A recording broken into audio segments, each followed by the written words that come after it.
আমার কথা এখনো শেষ হয়নি, তার মধ্যেই ট্যাংনানা মাঝপথে আমাকে থামিয়ে দিল। থাম, আমি তো শুধু তোর সাথে একটু কথা বলতে চেয়েছিলাম। সেটা তো ঠিক আছে, কিন্তু এরা... আমি ঘাবড়ে গিয়ে রুমের বাকি সবার দিকে তাকালাম। ট্যাংনানাও আমার নজর অনুসরণ করল। আমরা দেখলাম যে বাকি সব সুন্দরীরা বিছানার একপাশে ঝুঁকে আছে, আর পলক না ফেলে আমাদের দুজনকে তাড়িয়ে তাড়িয়ে দেখছে। তোমরা সবাই ওখানে কি করছো? ট্যাংনানা ভ্রু কুচকাল। না না দিদি, তুমি হঠাৎ ফেংইউয়ানকে নিজের বিছানায় ডেকে নিলে, তাই আমাদের একটু কৌতূহল হলো আর কি। বাইতিয়েনতিয়েন নিজের জিভ বের করে একটু কিউট নাটক করল। হ্যাঁ ইয়ার, ঠিক কথা। যদি এই হারামিটা তোর সাথে কোনো ঝামেলা করে ফেলে তবে... লিংলিংও হাসতে হাসতে আগুনে ঘি ঢালল। আমার কি ওর কাজ খতম করে দেওয়া উচিত? সুজিংজিং একদম মরণপন্ন সিরিয়াস মুখ করে জিজ্ঞেস করল। তোদের বুদ্ধি একটু বেশিই বেড়ে গেছে। চুপচাপ যা, আর সবাই ঘুমিয়ে পড়। ট্যাংনানা বিরক্ত হয়ে অর্ডার দিল। এটা শুনে বাকি সুন্দরীরা কান্নাকাটি করতে করতে অনিচ্ছা সত্ত্বেও যার যার বিছানায় ফিরে গেল। ট্যাংনানা সরাসরি পা বাড়িয়ে সুইচ অফ করে রুমের লাইট বন্ধ করে দিল। তারপর সে আবার আমার দিকে ঘুরল আর আমাকে তাড়িয়ে দেখতে লাগল। ওদের ইগনোর কর, আমরা আমাদের কথা এগিয়ে নিয়ে যাই। ওর গলার আওয়াজ এখন একদম শান্ত ছিল। আমি ধীরে করে মাথা নাড়লাম। কিন্তু ভাই, আমার মন কোনোভাবেই ফোকাস করতে পারছিল না। ট্যাংনানার শরীর থেকে আসা ওই হালকা হালকা সুবাস আর ওর ওই ঘাতক মুখটা, যা একদম আমার কাছে ছিল, আমার হৃদয়ের স্পন্দন বুলেট ট্রেনের গতি ধরে নিয়েছিল। তো আমি সরাসরি পয়েন্টে আসছি। ট্যাংনানা হঠাৎ জিজ্ঞেস করল, তোর আর জীবক শিয়াওয়ের মধ্যে কি চক্কর চলছে? জাস্ট নর্মাল হাই স্কুলের ক্লাসমেট। আরে আমি ওকে অতটা ভালো করে চিনিও না। আমি মিথ্যে বলে এড়িয়ে যাওয়ার আপ্রাণ চেষ্টা করলাম, কিন্তু ট্যাংনানা একটা শব্দও বলল না। সে শুধু চোখ বড় বড় করে আমাকে এক দৃষ্টে দেখতে থাকল। আচ্ছা, ঠিক আছে। আসলে ও আমার ল্যাংটোকালের ইয়ার, মানে ছোটবেলার বন্ধু। ওই আমাকে ফোর্স করেছিল এই কলেজের এক্সাম ক্লিয়ার করার জন্য। যখন তোরা দুজন ছাদে বসে ওই ড্রামাবাজি করছিলি না, তখনই আমি বুঝে গিয়েছিলাম যে তোদের কোনো শক্ত কানেকশন আছে। তার মানে তুই ওকে খুব ভালো করে চিনিস, রাইট? হ্যাঁ, বলতে পারিস। আমি মাথা নেড়ে সাই দিলাম। তাহলে তো দারুণ! তুই আমার বয়ফ্রেন্ড হয়ে যা। ভাই সাহাব, এই কথা শোনা মাত্রই আমি বিছানা থেকে স্প্রিংয়ের মতো লাফিয়ে উঠলাম। আর ওপরের বিছানায় লুকিয়ে আমাদের কথা শুনতে থাকা বাইতিয়েনতিয়েনও ঝটকা খেয়ে উঠে বসল। তোর বয়ফ্রেন্ড? আমার কান তো ঠিক আছে না? আমি চোখ বড় বড় করে তাকালাম আর তোতলাতে তোতলাতে বললাম, ট্যাংনানা, দেখ, এই সব ফালতু মজা করিস না। কিন্তু ট্যাংনানা একদম সিরিয়াস মুখে আমার আরও কাছে এসে বলল, আমি কোনো মজা করছি না। তুই কান খুলে শুনে রাখ। আমি চাই তুই আমার বয়ফ্রেন্ড হস। আমার মুখ 1 সেকেন্ডে টমেটোর মতো লাল হয়ে গেল। আমি কাঁপতে কাঁপতে জিজ্ঞেস করলাম, কিন্তু কেন? ট্যাংনানা বিরক্ত হয়ে একটা শব্দ করল। জি বক্সিয়াও আমাকে 1-2 দিন ধরে জ্বালাচ্ছে না। ও অনেক দিন ধরে আমার পেছনে পড়ে আছে। যদি তুই, যে ওর সবচেয়ে বড় জিগরি দোস্ত, আমার বয়ফ্রেন্ড হস, তবেই ও পুরোপুরি ঝটকা খাবে আর আমার পিছু ছাড়বে। আমার মাথায় একসাথে হাজারটা জিনিস চলতে লাগলো। একদিকে আমার মনে হচ্ছিল এই পুরো আইডিয়াটাই কত বাজে আর পাগলামি ভরা। আর অন্যদিকে বস, ট্যাং নানার মতো মেয়ের বয়ফ্রেন্ড হওয়ার কথা ভেবেই আমার ভেতরে লাড্ডু ফুটছিল। আমাকে একটু ভাবতে সময় দে। আমি ট্যাং নানার চোখ থেকে নজর সরিয়ে বললাম। ট্যাং নানার রাগে ভ্রু কুচকাল। তোকে এখনো এটা নিয়ে ভাবতে হবে? এটা সেই সুযোগ যার জন্য ছেলেরা কান্নাকাটি করে আর পায় না। পুরো রুমে একদম ভয়ঙ্কর নিস্তব্ধতা ছেয়ে গেল। এই শান্ত পরিবেশে আমার হৃদয়ের ধকধক আওয়াজ আমি নিজেই পরিষ্কার শুনতে পাচ্ছিলাম। আমি এর জন্য হ্যাঁ করতে পারলাম না। কিছুক্ষণ নিজের ভেতরে লড়াই করার পর অবশেষে আমি ওকে সরাসরি মানা করে দিলাম। কথা হলো, প্রথমত, এটা বন্ধুত্বের নামে খুব বড় একটা ধোঁকা হতো। আমি আমার লাইফে প্রথমবার জি বক্সিয়াওকে কোনো মেয়ের পেছনে এতটা পাগল হতে দেখেছি। আর দ্বিতীয় কথা, একে বয়ফ্রেন্ড বলে না। এটা তো জাস্ট একটা ইউজ অ্যান্ড থ্রো টিস্যু পেপারের মতো টুল হওয়ার আপদ ছিল। ট্যাং নানা স্বপ্নেও ভাবেনি যে আমি ওকে মানা করে দেব। ওর মুখে 1 সেকেন্ডের জন্য শখ আর তারপর ভয়ঙ্কর রাগ পরিষ্কার ফুটে উঠল। ফ্যাংইউয়ান, তুই আমাকে মানা করলি? ট্যাং নানার গলা এখন কিছুটা চড়া আর বিপজ্জনক হয়ে উঠেছিল। আমি একটা দীর্ঘশ্বাস ফেললাম। আমি আমার পুরো সাহস সঞ্চয় করলাম আর বললাম, আই এম সরি নানা। তোকে অপমান করার কোনো ইচ্ছে নেই, কিন্তু এটা জি বক্সিয়াওয়ের সাথে একদম অন্যায় হবে। ট্যাং নানা আবার অবজ্ঞা সুরে একটা শব্দ করল। ওই হারামি আমার পেছনে কুকুরের মতো পড়ে আছে, তো সেটা কি আমার সাথে ইনসাফ? তুই আরেকবার মাথা খাটা। এমন সুযোগ জীবনে শুধু একবারই আসে, বারবার না। আমি একদম পিছু না হটার ভঙ্গিতে মাথা নাড়লাম। আমি ভেবে নিয়েছি। তবে তুই জাহান্নামে যা। ট্যাংনানা 2 মুহূর্তের জন্য চুপ থাকল, আর তারপর উল্টো দিকে ঘুরে আমার দিকে পিঠ করে শুয়ে পড়ল। সে আর একটা শব্দও বলল না। আমার ভেতরে এক অদ্ভুত দুঃখ আর শূন্যতা তৈরি হল। আমি বুঝতে পারছিলাম না যে আমার এই নির্ণয়ের কারণে ট্যাং নানা কি আমাকে আগের থেকেও বেশি ঘৃণা করতে শুরু করবে কিনা। আমি নিজেও জানতাম না যে আমি ঠিক করেছি না নিজের পায়েই নিজে কুড়ুল মেরেছি। জানি না কতটা সময় পার হলো, তবে শেষমেশ আমার চোখ লেগে এলো আর আমি গভীর ঘুমে তলিয়ে গেলাম। ফেংইউ, এই ফেংইউ! আমার কানের কাছে একদম মিষ্টি আওয়াজ এলো। আমি অনুভব করলাম কেউ আমার লেপটা হালকা করে টানছে। যেই আমি ফিরে তাকালাম, ভাই, এ তো বাইতিয়েন। সে বিছানার একদম কিনারে নিজের ছোট্ট কিউট মাথাটা বের করেছিল আর আমাকে একটা শয়তানি হাসি দিয়ে তাড়িয়ে দেখছিল। তুই এখানে কি? আমার কথা এখনো শেষ হয়নি। অমনি বাইতিয়েন নিজের ছোটে আঙুল দিয়ে চুপ থাকার ইশারা করল।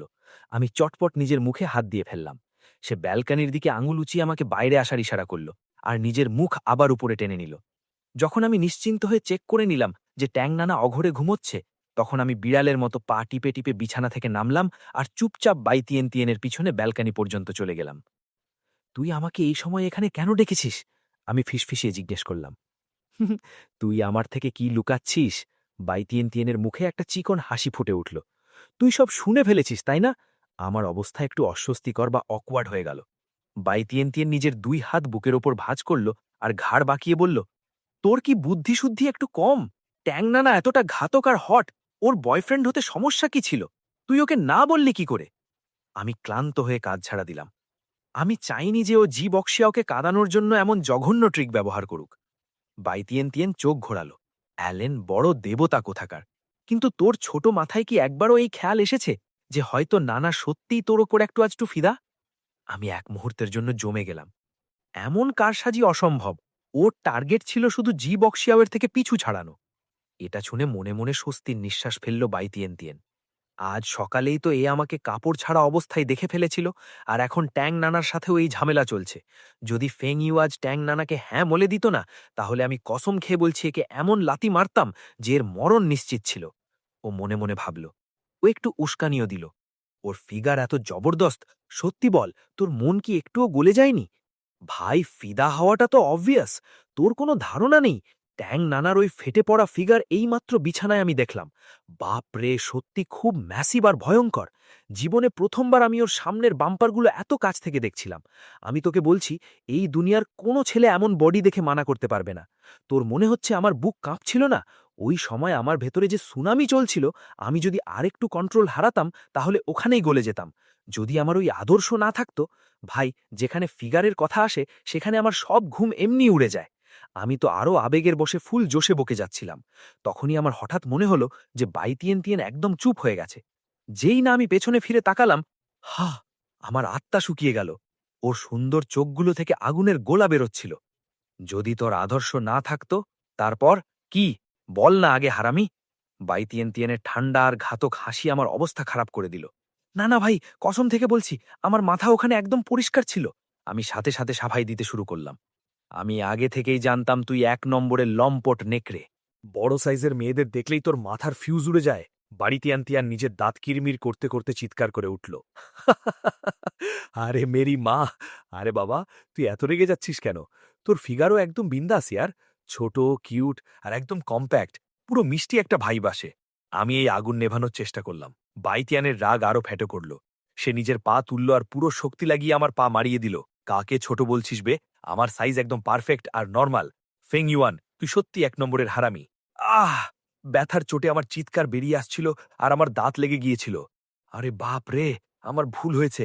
আমি কান ধরছি। তিয়ান ইয়ার, একটু সাবধানে। তিয়ান, ছেড়ে দে ভাই। তুই আর ফেং ইউয়ান এত রাতে এখানে একা একা কি ঝোল করছিস? সু জিং মুখ হা করে হাই তুলতে তুলতে ব্যালকনিতে চলে এলো। তিয়ান ভয়ের চোটে লাফিয়ে উঠল আর ঝটকা দিয়ে নিজের পা পেছনে টেনে নিল। আমিও ব্যথায় গোঙাচ্ছিলাম আর লম্বা লম্বা নিঃশ্বাস নিচ্ছিলাম। শুয়ের চোখ ঘুমের ঘোরে আধা বোঝা ছিল আর সে পুরো সন্দেহের সাথে আমাদের দুজনকে তাড়িয়ে দেখছিল। বাইতিয়ানের মুখ লাল হয়ে গিয়েছিল। সে তোতলাতে তোতলাতে বলল, কিছু না, ফেংইউয়ান কাঁদছিল যে ওর ঘুম আসছে না, তাই আমি জাস্ট এমনিতে ওকে হাওয়া খাওয়াতে বাইরে নিয়ে এলাম। আমিও চটপট এই আজেবাজে কথায় সায় দিলাম। হ্যাঁ, একদম ঠিক। আমার চোখ একদম খোলা ছিল, তাই আমি তিয়ানকে জোর করে থাকতে বললাম। সত্যি ইয়ার, তিয়ান তুই এত সহজেই আবর্জনাটার কথায় কিভাবে হ্যান বলতে পারলি? যদিও তোর সাথে কোনো খারাপ কিছু করে ফেলে তবে? সু জিং আমাকে একদম ঘাতক আর সন্দিগ্ধ চোখে দেখছিল। ভাই, আমি তো কিছুই করিনি। আমি ঘাবড়ে গিয়ে জলদি নিজের 2 হাত বাতাসে তুলে নিলাম। এমন কিছুই হবে না। জিং তুই গিয়ে ঘুমা, আমি কিছুক্ষণ পর আসছি। বাইতিয়ান তিয়ান কথা সামলে নিল। ঠিক আছে। সু সরাসরি আমার দিকে আঙুল দেখালো আর ফিরে চলে গেল। ওর যাওয়ার পর বাইতিয়ান রাগে ফেটে পড়ে আমার দিকে তাকালো। সব তোর জন্য হয়েছে। ধরা পড়ে গেলাম আমরা। আমার তো লজ্জায় জান বেরিয়ে যাচ্ছে। ফুহ, ভাই, এই মেয়ের মাথায় কি আমাকে কেটে ফেলার কোনো পাগলামি চেপেছে? আমি একটা দীর্ঘ স্বস্তির নিঃশ্বাস ফেললাম। জিংজিং মনের দিক থেকে খুব ভালো। জাস্ট যারা নতুন হয় তাদের সাথে একটু এমন রিয়্যাক্ট করে। আর হ্যাঁ, ওর মারপিটের স্কিলও খুব ভয়ানক। জানিস, কলেজ শুরু হওয়ার সময় কিছু বখাটে আমার পেছনে লেগেছিল। জিংজিংয়ে আমাকে বাঁচিয়েছিল। ও জাস্ট কয়েক সেকেন্ডে ওদের সবাইকে মাটিতে শুইয়ে দিয়েছিল। এত ভয়ানক। যদি কোনোদিন ও সত্যি সত্যি আমাকে টপকে দেয়, মানে মেরে ফেলে, তবে আমার কি হবে? আমি মনে মনে ভয় পেয়ে গেলাম। কে তোকে টপকাতে আসবে? তুই তো সারাদিন লম্পটদের মতো হারকাত করিস। আসলে জিংজিংয়ের সুপার মেল সিন্ড্রোম আছে। তাই ও একটু জেদি আর এক কথায় আটকে থাকে। কিন্তু এমনিতেও বাকি নর্মাল মেয়েদের মতোই। বাইতিয়ান বুঝালো, সুপার মেল সিন্ড্রোম? তাহলে কি এর মানে ও বোকা সুন্দরী? তখনই ভাবে যে ওকে বিপদের মতো সুন্দর কেন লাগে। এটা শুনে আমি সত্যি একটু অবাক হলাম। ওই, এই কথা ভুল করেও জিংজিংয়ের মুখের ওপর বলিস না। ও বোকা শুনতে সবচেয়ে বেশি অপছন্দ করে। যদি ওই সময় ও তোকে সত্যি সত্যি কেটে ফেলে, তবে আমি তোকে সাহায্য করতে পারবো না। বাইতিয়ান তিয়ান আমাকে হালকা করে একটা কিল মারল। ঠিক আছে, অনেক রাত হয়েছে। আমাদেরও এখন রুমে যাওয়া উচিত। তোর কি আমার সাথে আর কিছুক্ষণ থাকতে ইচ্ছা করছে না? এক কাজ কর, আজ রাতে তুই আমার বিছানায় আয়। আমরা আরও কথা বলবো। আমি মজার ছলে বললাম। কাপড় ছাড়া হয়ে কথা? ফেং ইউয়ান, আমার মনে হচ্ছে তোর সত্যি মরণ দশা হয়েছে। বাইতিয়ানো মজাই করতে চেয়েছিল, কিন্তু ওর মনে হলো আমি আবার ওর গতরাতের কাণ্ড নিয়ে ঠাট্টা করছি। সে সরাসরি আমার কোমরে একটা জোর চিমটি কাটল। আহ! তুই মেয়ে নাকি আপদ? এত তাড়াতাড়ি মেজাজ কেন বদলে ফেলিস? ব্যথা হচ্ছে ভাই। আমি কান্নাকাটি করতে করতে চিৎকার করলাম। তোর সাথে আমার কথা বলতে হবে না। মেজাজ খারাপ করে দিলি। বাইতিয়ান রাগে পা আছড়াতে আছড়াতে নিজের বিছানায় ফিরে গেল। মেয়েরা সত্যি আপদ হয়। আমি একটা দীর্ঘ শ্বাস ফেললাম। আমি আবার ট্যাং নানার বিছানায় উঠে পড়লাম আর একদম আরাম করে চোরের মতো শুয়ে পড়লাম, এই ভয়ে যে যদি ওর ঘুম ভেঙে যায়। কিন্তু ট্যাং নানা একদম অঘরে ঘুমাচ্ছিল, আর আমার আশাতে ওর কোনো কিছু যায় আসেনি। আমি বিছানায় শুয়েছিলাম, কিন্তু মাথায় তখনও বাইতিয়ান তিয়ানের কথাগুলোই ঘুরছিল। আমি চুপি চুপি ট্যাং নানার দিকে তাকালাম। ওর নাইট গাউনের গলাটা হালকা খোলা ছিল, ওর ফর্সা কলার বোন আর ঘাতক ক্লিভেজ পরিষ্কার দেখা যাচ্ছিল, যা দেখে যে কারো মাথা ঘুরে যাবে। এসব ভাবতে ভাবতে ঘুম আসতে শুরু করলো, আর আমি ওখানেই গভীর ঘুমে তলিয়ে পড়লাম। পরের দিন সকালে যখন আমি ট্যাং নানার লেবের ভেতর জাগলাম, তখন আমার শ্বাস নিতে ভয়ানক সমস্যা হচ্ছিল। আমি পরিষ্কার অনুভব করতে পারছিলাম যে ট্যাং নানার নরম আর গরম শরীর আমার সাথে একদম লেপ্টে আছে। ওর শরীর থেকে আসা ওই মিষ্টি হালকা হালকা সুগন্ধ আমার হোশ উড়িয়ে দিচ্ছিল। আমি ভাবলাম আমি চুপচাপ উঠে যাই যাতে ওর ঘুম নষ্ট না হয়। কিন্তু যেই না আমি সামান্য নড়লাম, ট্যাং নানা হয়তো টের পেয়ে গেল। ও ঘুম জড়ানো গলায় করল আর বলল, নড়বি না। আমি ওখানে পাথর হয়ে গেলাম। আমার সামান্য নড়ারও সাহস হলো না। আমার হৃৎস্পন্দন বুলেট ট্রেনের মতো হয়ে গেল আর কপালে ঠান্ডা ঘাম জমতে শুরু করল। কিছুক্ষণ পর ট্যাং নানা ধীরে ধীরে চোখ খুলল আর আধো ঘুমে আমাকে তাড়িয়ে দেখতে লাগলো। ওর চুলগুলো এলোমেলো ছিল, কিন্তু এই লুকে ওকে আগুনের মতো আরও বেশি হট লাগছিল। তোর কি এভাবে শুয়ে থাকতে মজা লাগছে? ট্যাং নানা ওর একটা লম্বা পা আমার পায়ের ওপর তুলে দিল, আর ওর নরম অ্যাসেটস সরাসরি আমার হাতের ওপর এসে চেপে বসল। এই ঘাতক স্পর্শে আমার পুরো মাথা হ্যাং হয়ে গেল। না না, তুমি এটা কি? আমার মনে হয়েছিল যে আমার শরীর ভয়ের চোটে পাথর হয়ে গেছে, কিন্তু যেই নিচে তাকালাম, ওখানে অন্য কিছু আরও বেশি শক্ত হয়ে গেল। এটা কি? ট্যাং নানার নজর লেপের ওপর তৈরি হওয়া ওই টেন্টের দিকে পড়ল। বাপরে, খাতম! আমি তো গেলাম। আমি চটপট উঠে বসলাম আর ওটাকে নিজের শরীর দিয়ে লুকিয়ে রাখার চেষ্টা করতে লাগলাম। এত তাড়াতাড়ি যাচ্ছিস? ট্যাং নানা ওর হাতটা আমার পিঠের ওপর রাখল আর হালকা করে সহলাতে লাগলো। ওর গলার স্বরে এক ভয়ানক জাদু ছিল। ভাই, আমার ধৈর্যের দফরফ হয়ে গেছিল। আমি সরাসরি লেপ সরিয়ে বিছানা থেকে ভাগলাম। আবর্জনা কোথাকার! আমাকে মানা করেছিলি না? আমি নিজেই তোকে আমার প্রেমে পাগল বানিয়ে ছাড়ব। এমন হতেই পারে না যে আমি তোকে গলাতে পারবো না। ট্যাং নানা এক হাত দিয়ে নিজের মাথা ধরল আর আমাকে জানোয়ারের মতো দৌড়াতে দৌড়াতে দেখতে লাগলো। ওর মুখে একটা শয়তানি হাসি ফুটে উঠল। আমি বিছানা থেকে লাফ দিলাম, লেপ ওখানেই ফেললাম আর সরাসরি ব্যালকনির দিকে দৌড়ালাম। ট্যাং নানা আয়েসে উঠল, নিজের চুল বাঁধল, আর ও ব্যালকনির দিকে আসতে লাগলো। আমি চটপট একটা বাথরুমের দরজা খুললাম আর সোজা ভেতরে ঢুকে গেলাম। ভেতর থেকে দরজা লক করলাম আর অবশেষে স্বস্তির নিঃশ্বাস ফেললাম। কিন্তু যেই না ঘুরলাম, আমার কাঁধ দুটো একদম নরম জিনিসের সাথে ধাক্কা খেল। আমি মাথা তুলে দেখলাম যে লিংলিং চরম রাগে আমাকে তাড়িয়ে দেখছে। ফেং ইউয়ান, তুই ইচ্ছা করে এইসব করছিস না? লিংলিং চিৎকার করে জিজ্ঞেস করল। ভাই, এখন এসবের সময় ছিল না। আমি জলদি লিংলিং এর মুখে হাত চাপা দিয়ে ওকে চেপে ধরলাম। লিংলিং আমার আর বেয়ালের মাঝে চেপটে গিয়েছিল। যদিও ও তাইকোয়ান্ডোর চ্যাম্পিয়ন ছিল, কিন্তু এই অদ্ভুত পজিশনে ও পুরোপুরি ফেসে গিয়েছিল। এমনকি ও আমার হাতটাও সরাতে পারছিল না।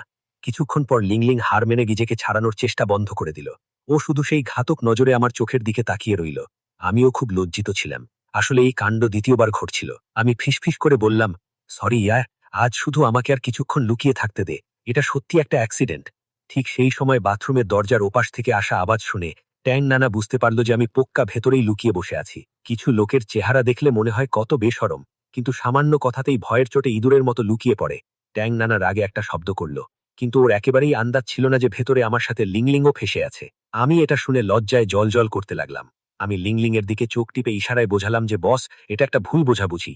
কিন্তু লিংলিং নিজের চোখ ছোট করল, যেন বলতে চাইছে আমি তোর কথা বিশ্বাস করি না। আমরা দুজনে বেশ কিছুক্ষণ এই পজিশনেই আটকে গইলাম। লিংলিংয়ের নরম আর গরম নিঃশ্বাস সরাসরি আমার হাতের উপর পড়ছিল, যাতে আমার হৃদয়ে একটা অদ্ভুত কাতুকুতুদে হচ্ছিল। আর আমার অনবরত তাড়িয়ে দেখার কারণে লিংলিংয়ের শ্বাস প্রশ্বাসও তেজ হয়ে গেল, আর ওর মুখ লাল হয়ে গেল। অনেকক্ষণ পর ট্যাং নানা অবশেষে শেষ হলো। যখন ও দেখল যে আমার বাইরে আসার কোনো সিন নেই, তখন ও দরজার কাছে ঝুঁকল আর হালকা করে বলল, কাল রাতের ব্যাপারটা ভালো হবে যদি তুই নিজের সারা জীবনের মতো মাথা থেকে বের করে দিস আর কাউকে না বলিস। এটা শুনে আমার গায়ে কাঁটা দিয়ে উঠল। ভাই, দরজার ওই পার থেকেও আমি ট্যাং নানার ঘাতক ভাইব অনুভব করতে পারছিলাম। এর মানে বড় কোনো কাণ্ড হয়েছে। লিংলিংয়ের এক্সপ্রেশন হঠাৎ একদম মজাদার হয়ে গেল, আর ও শয়তানি চোখে আমার দিকে তাড়িয়ে দেখতে লাগল। আমার মাথা কাজ করা বন্ধ হয়ে গেছিল। আমি পুরো শক্তি দিয়ে চোখ টিপে ওকে চুপ থাকার ইশারা করলাম। লিংলিংও পলক ফেলল আর হ্যাঁ সূচক মাথা নাড়ল। তারপর হঠাৎ ও নিজের দাঁত সরাসরি আমার হাতের ওপর বসিয়ে দিল। আহ! ব্যথায় আমার চিৎকার বেরিয়ে গেল। পাগল হয়ে গেলি নাকি? বাইরে দাঁড়িয়ে থাকা ট্যাং নানার কাছে আমার হঠাৎ চিৎকার করাটা একদম অদ্ভুত লাগল। ব্যথার চোটে আমার মুখ বিগড়ে গেছিল, কিন্তু আমি রাগও দেখাতে পারছিলাম না। আমি শুধু নিজের হাত ধরে লিংলিংয়ের ওই শয়তানি হাসিটার দিকে তাকিয়েছিলাম। ট্যাং নানা বিরক্তিতে নিজের ভ্রু কুচকালো আর ব্যালকনি থেকে চলে গেল। আমি দরজার ফাঁক দিয়ে ঠিক মতো চেক করলাম যে ও চলে গেছে কিনা। তারপর আমি চোরের মতো বাথরুম থেকে বাইরে এলাম। ভাই লিংলিং, তুই কি গত জন্মে জানোয়ার ছিলিস? এত বাজেভাবে কামড়েছিস। আমি আমার হাতের ওপর থাকা ওই গভীর দাঁতের দাগটা দেখলাম। হে লিংলিং আমাকে তাড়িয়ে দেখল আর জিজ্ঞেস করল, তাছাড়া কাল রাতের ওই ব্যাপারটা কি ছিল? তোরা দুজনে?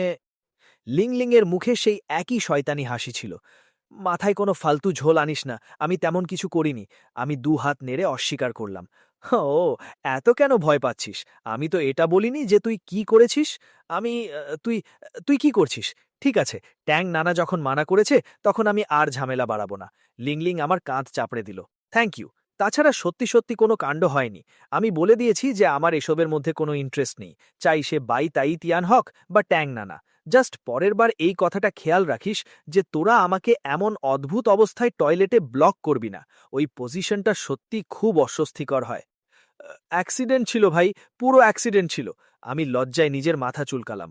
তখনই অন্য বাথরুমের দরজা ধীরে করে খুলল, আর সু ইয়াও ইয়াও ভেতর থেকে বাইরে এলো। কসম থেকে আবার সেই একই সিন।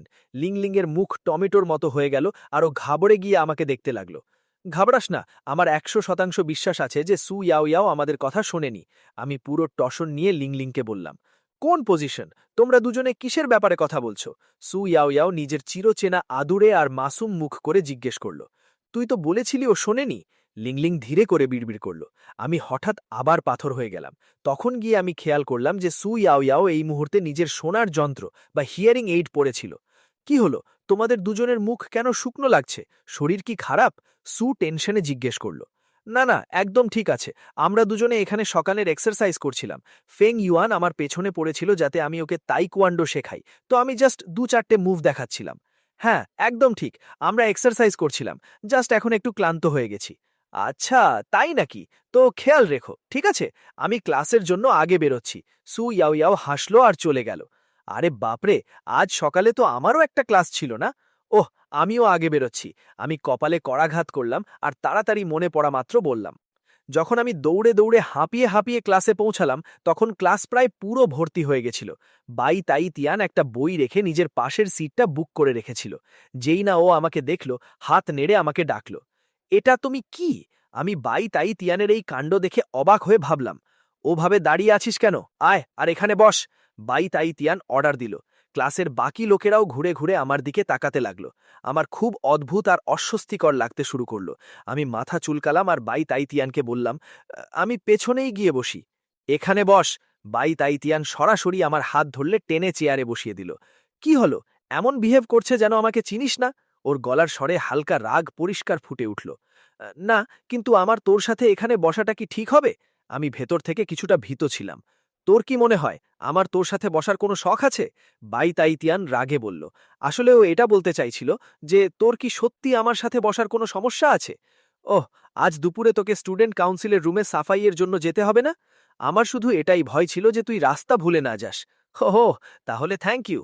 আমি শান্তিতে নোটস লিখতে লাগলাম, কিন্তু মাঝে মধ্যে চুপি চুপি বাই তাইতিয়ানকে তাড়িয়ে দেখছিলাম। আজ বাই তাইতিয়ান একটা গোলাপি রঙের শর্ট স্কার্ট পরেছিল। সাদা লেসের মোজা ওর পাতলা আর মসৃণ পা দুটোকে ঢেকে রেখেছিল। শর্ট স্কার্টের নিচে ওর ফিগার একদম নিখুঁত আর গোল শেপ নিচ্ছিল। যে কারোর পক্ষে এটা দেখে নিজেকে সামলানো মুশকিল ছিল, বিশেষ করে যখন আমি ওর কাপড়ের নিচে ওর ওই ঘাতক শরীরটার কথা মনে করতাম, যেটা আমি দেখে ফেলেছিলাম। তখন আমার হৃদস্পন্দন বুলেট ট্রেনের মতো দৌড়াতে শুরু করত। ওর ফিগার হয়তো ট্যাং নানা দা হে লিংলিংয়ের মতো আগুন লাগানোর মতো ছিল না, কিন্তু এই ৫ জন ক্যাম্পাস সুন্দরীর মধ্যে বাই তাইতিয়ানের মুখ ছিল সবচেয়ে মাসুম আর পবিত্র, একদম নিখুঁত। ওর চোখ আর ফিচার্স হোক বা গায়ের চামড়া, কেউ একটা ভুলও বের করতে পারবে না। ও যদি আমার গার্লফ্রেন্ড হতো, তাহলে আমি কসম খেয়ে বলছি ওকে রোজ বুকে জড়িয়ে রাখতাম। মন চায় যেন ওকে চুইংগাম বানিয়ে খেয়ে ফেলি। ওই, তুই কি মাথায় অন্য কোনো মেয়ের কথা ভাবছিস? বাপ রে, এই মেয়ে কি মন পড়তে জানে? আমি লজ্জায় একটা মিথ্যে হাসি দিয়ে বললাম, এমন কিছুই না ইয়ার, তুই ফালতু আমাকে দোষ দিস না। বাই তাইতিয়ান হালকা একটা শব্দ করল আর চুপ হয়ে গেল। ও আরাম করে ক্লাস করতে লাগলো। আমিও ভয়ের চোটে মাথায় আর কোনো ঝামেলা আনলাম না, আর শান্তিতে ক্লাসে ফোকাস করলাম। অনেক কষ্টে ক্লাস শেষ হলো। হুহ, আমি একদম স্বস্তির নিঃশ্বাস ফেলে সিট থেকে দাঁড়ালাম। কোথায় ভাগছিস? একটু পরেই আরও একটা ক্লাস আছে, বাই তাইতিয়ান মনে করিয়ে দিল। হ্যাঁ, আমি জানি। আমি জাস্ট একটা পানির বোতল আনতে যাচ্ছি। তোর কিছু লাগবে কি? আমি জিজ্ঞেস করলাম। বাই তাইতিয়ান কোনো জবাব দিল না, আর নিজের মাথা ডেস্কের ওপর রাখল। যখন ও খেয়াল করল না, তখন আমি একাই ক্লাসের বাইরে যেতে লাগলাম। বাই তাইতিয়ান হঠাৎ মাথা তুলল আর ধীরে করে বলল, আমার গ্রিন প্লাম টি খেতে ইচ্ছে করছে। ঠিক আছে, আমি জবাব দিলাম। কিছুক্ষণ পর একটা একদম হেভি আর ভিআইপি প্যাকিংওয়ালা মিল্ক টি বাই তাইতিয়ানের টেবিলে এনে রাখা হলো। আমি বলেছিলাম আমার গ্রিন প্লাম টি লাগবে। বাই তাইতিয়ান মাত্র বলতে যাবে, তখনই এক হ্যান্ডসাম আর একটু বেশি বয়সের দেখতে একটা ছেলে ওর কথা কেটে বলল, বাই তাইতিয়ান, আমি কি এখানে বসতে পারি? প্রেসিডেন্ট, আপনি এখানে? সুপ্রাইজড। বাই তাইতিয়ান তখন খেয়াল করল যে এই আসা লোকটা স্টুডেন্ট কাউন্সিলের নতুন প্রেসিডেন্ট। সরি আর, গত ক্লাসে আমি কোনো অফিসিয়াল কাজে ছুটিতে ছিলাম, তাই আসতে পারিনি। কিন্তু দেখো কপাল, ঢোকা মাত্রই তোমাকে এখানে পেয়ে গেলাম। হা হা। স্টুডেন্ট কাউন্সিল প্রেসিডেন্ট টসন নিয়ে হাসতে হাসতে সিটে বসল। প্রেসিডেন্ট, আমার মানে ওটা ছিল না। না, ফার্মলি, আমার বলার মানে ছিল যে আপনি এখানে বসতে পারবেন না। এই জায়গাটা আগে থেকেই বুক করা। বাই তাই ওর গলার স্বর একটু উঁচু করে বলল। ওর আওয়াজ শুনে আশেপাশের লোকেরাও ঘুরে আমাদের দিকে তাকালো, আর ঠিক ওই সময় আমি 2 হাতে ড্রিঙ্কস নিয়ে ক্লাসে ঢুকলাম। টিয়ান, এত নখরা দেখাও না। তুমি এত সুন্দর, আমার সাথে বসলে কেউ ফালতু কিছু বলবে না। কনফিডেন্ট স্টুডেন্ট কাউন্সিল প্রেসিডেন্টের মনে হলো বাই টিয়ান একটু লজ্জা পাচ্ছে, তাই ও ওর দিকে আর একটু এগিয়ে এলো। এরা এখানে কি দেখছে? কনফিউজড। আমি কনফিউজড হয়ে আমার জায়গার দিকে এগোলাম। তখনই আমি দেখলাম যে বাই টিয়ানের পাশে একটা নতুন ছেলে বসে আছে। ও কি বাই টিয়ানের বন্ধু? তোমরা কি একে অপরকে চেনো? সুপ্রাইজড। বাই তাইতিয়ান অবাক হয়ে জিজ্ঞেস করল, কেন, তুই কি আমার নাম ডাক শুনেছিস? কনফিউজড। লং আওতিয়ানো একটু কনফিউজড ছিল। ভাই, আমি তোকে একদম জবরদস্ত ভাবে চিনি। থিঙ্কিং, আমি মনে মনে ভাবলাম, এই লং আওতিয়ান আমার মতোই বিজনেস ফ্যামিলিরই ছিল। আমাদের 2 পরিবারের মধ্যে ব্যবসায়িক সম্পর্কও ছিল, কিন্তু তফাৎ শুধু এটুকুই যে লং আওতিয়ানের ফ্যামিলি পাওয়ারের দিক থেকে অনেক ওপরে ছিল। ওদের কোম্পানি সারা দেশে বিখ্যাত ছিল। কিন্তু সবচেয়ে অদ্ভুত ব্যাপার ছিল যে এই লং আওতিয়ান আমার দিকে এমনভাবে তাকাচ্ছিল যেন ও আমাকে জীবনে কখনো দেখেনি। চিনি না আমি। লাইং। আমি 1 সেকেন্ড ভাবলাম আর তারপর মিথ্যে বলে দিলাম। তাহলে তুই ওর নাম জানলি কি করে? বাই তিয়ান তিয়ান আরো বেশি কনফিউজড হয়ে গেল। হ্যাঁ ভাই, তুই আমার নাম জানলি কি করে? লং আও তিয়ানো আমাকে তাকিয়ে দেখতে লাগলো। এখন এই ঝোল বা ঝামেলা আমি কিভাবে হ্যান্ডেল করি? তুই নিজেই তো আমাকে চিনতে মানা করেছিস। তুই কি এই নাটক এই জন্য করলি যাতে লং ফ্যামিলির বড় সাহেবের ছেলে হওয়া রাজ ফাঁস না হয়, আর তুই আরামে মেয়ে পটাতে পারিস? আমি মনে মনে ভাবলাম, কিন্তু আমি চুপ থাকলাম। ভাই, এটা তুই কি গেম খেলছিস? আমি টেনশনে কিচ্ছু বলতে পারলাম না, আর শুধু লং আউতিয়ানকে অনবরত চোখ মারতে লাগলাম। আমি তোকে প্রশ্ন করছি, তুই আমাকে এভাবে চোখ মারছিস কেন? চোখে কি ময়লা ঢুকেছে? লং আউতিয়ান রাগে চিৎকার করে উঠল। আমার মাথা একদম ফেটে গেল। ভাই, আমি তোর ভালোর জন্য তোর সত্য গোপন করছিলাম, আর তুই আমার 12টা বাজাচ্ছিস? আমাকে একটু ইজ্জত দিচ্ছিস না, তাই না? ঠিক আছে, এবার আমাকে বলিস না। আরে বাপরে লং বস, আপনি তো সত্যি বড় ভিআইপি বেরোলেন। এখনই সব জিনিস ভুলে যাচ্ছেন। আমি ফেংইউয়ান ভাই। ছোটবেলায় আমি তোকে কোলে নিয়ে খেলিয়েছি, মনে পড়েছে? লং আউতিয়ান এখনই কিছু বলতে যাচ্ছিল যে আমি ওকে মাঝ পথে থামিয়ে দিলাম। আপনি তো আমাদের বিজনেস ওয়ার্ল্ডের আগামী সুপারস্টার। বাকি জায়গার কথা তো ছেড়েই দাও, শুধু এই সিটির কথা বলি। কে আপনাকে চেনে না লং বস? আপনার লং ইউনিক গ্রুপ গতবার আমাদের ফেং ফ্যামিলির অনেক বড় সাহায্য করেছিল। সত্যি বলতে লং ফ্যামিলির ইনভেস্টমেন্ট না থাকলে আমাদের এই সিটি এত জলদি এতটা এগোতে পারত না। আমাদের লং বস তো ছেলেদের মধ্যে সলমান খান, আর পয়সার দিক থেকে আম্বানি। ভাগ্যের দিক থেকে তো একদম টপ লেভেলে আসেন। যখন আমি জানতে পারলাম যে উনি আমাদের জিয়াংশু ইউনিভার্সিটিতে পড়ছেন, তখন কি আমি ওনাকে দেখে পাগল হব না? আমি ইচ্ছে করেই গলার আওয়াজ এতটাই চড়া রেখেছিলাম যাতে পুরো ক্লাস শুনতে পায়। সরি ভাই, যখন তুই আমার সাথে জঘন্য হরকত করলি, তখন আমার পালা এলে আমি কেন পিছিয়ে থাকব? এখন আমি তোর সব রাজ সবাইকে বলবো। আর যাই হোক, আমি তো তোর তারিফই করেছি, এখন তুই কমপ্লেনও করতে পারবি না। ও হঠাৎ জ্বলে হেসে উঠল আর সরাসরি আমার কাঁধে হাত রেখে দিল। আমি ঠিকই বলতাম, এই সিটিতে এখনো অনেক বুদ্ধিমান ছেলে বেঁচে আছে। ভাই, তোর কথায় দম আছে, আর তুই তেল দিতে জানিস। সামনে থেকে এই কলেজে যদি কেউ তোর সাথে ফালতু পাঙ্গা নেয়, তবে সরাসরি লং আউতিয়ানের নাম নিয়ে নিবি। আমি সব হ্যান্ডেল করে নেব। এই হারামি কি সত্যি একটু মেন্টাল নাকি? ও বুঝতে পারছে না যে আমি ওর বাঁশ দিচ্ছি, উল্টো শুনে নাচছে। আমি মনে মনে গালি দিলাম, কিন্তু মুখে একটা মিষ্টি হাসি রেখে ওকে জবাব দিলাম, হ্যাঁ হ্যাঁ বস, ভবিষ্যতে তো লং ভাইয়ের সাহায্যেই উঠতে হবে। অনেক হয়েছে নাটক, এখন তুই এখান থেকে বেরো, ক্লাস শুরু হতে যাচ্ছে। বাইতিয়ানতিয়ানের মাথা ধরে দিয়েছিল, আর ও রাগে লং আউতিয়ানকে শুনিয়ে দিল, সঠিক কথা, এখন তুই এখান থেকে কেটে পড়। আমি আর বাইতিয়ানতিয়ান পড়াশোনা করব। আজ বিজনেসের কোনো মিটিং হবে না। আমিও আগুনে ঘি ঢেলে দিলাম। লং আউতিয়ান আমার দিকে তাকালো আর চিৎকার করল, আমি তোকে বেরোতে বলছি। লং বস, এই চেয়ারে অলরেডি কেউ বসে আছে। বাইতিয়ানতিয়ানের ধৈর্যের বাঁধ ভেঙে যেতে যাচ্ছিল। শুনলে তো, এই সিট বুক হয়ে গেছে। লং আউতিয়ান ঝটকা দিয়ে মাথা ঘোরালো আর অবাক হয়ে বাইতিয়ানতিয়ানকে তাড়িয়ে দেখতে লাগল। উঠে যায় এখান থেকে। বাইতিয়ানতিয়ান চেয়ার থেকে দাঁড়িয়ে সিংহের মতো গর্জন দিল।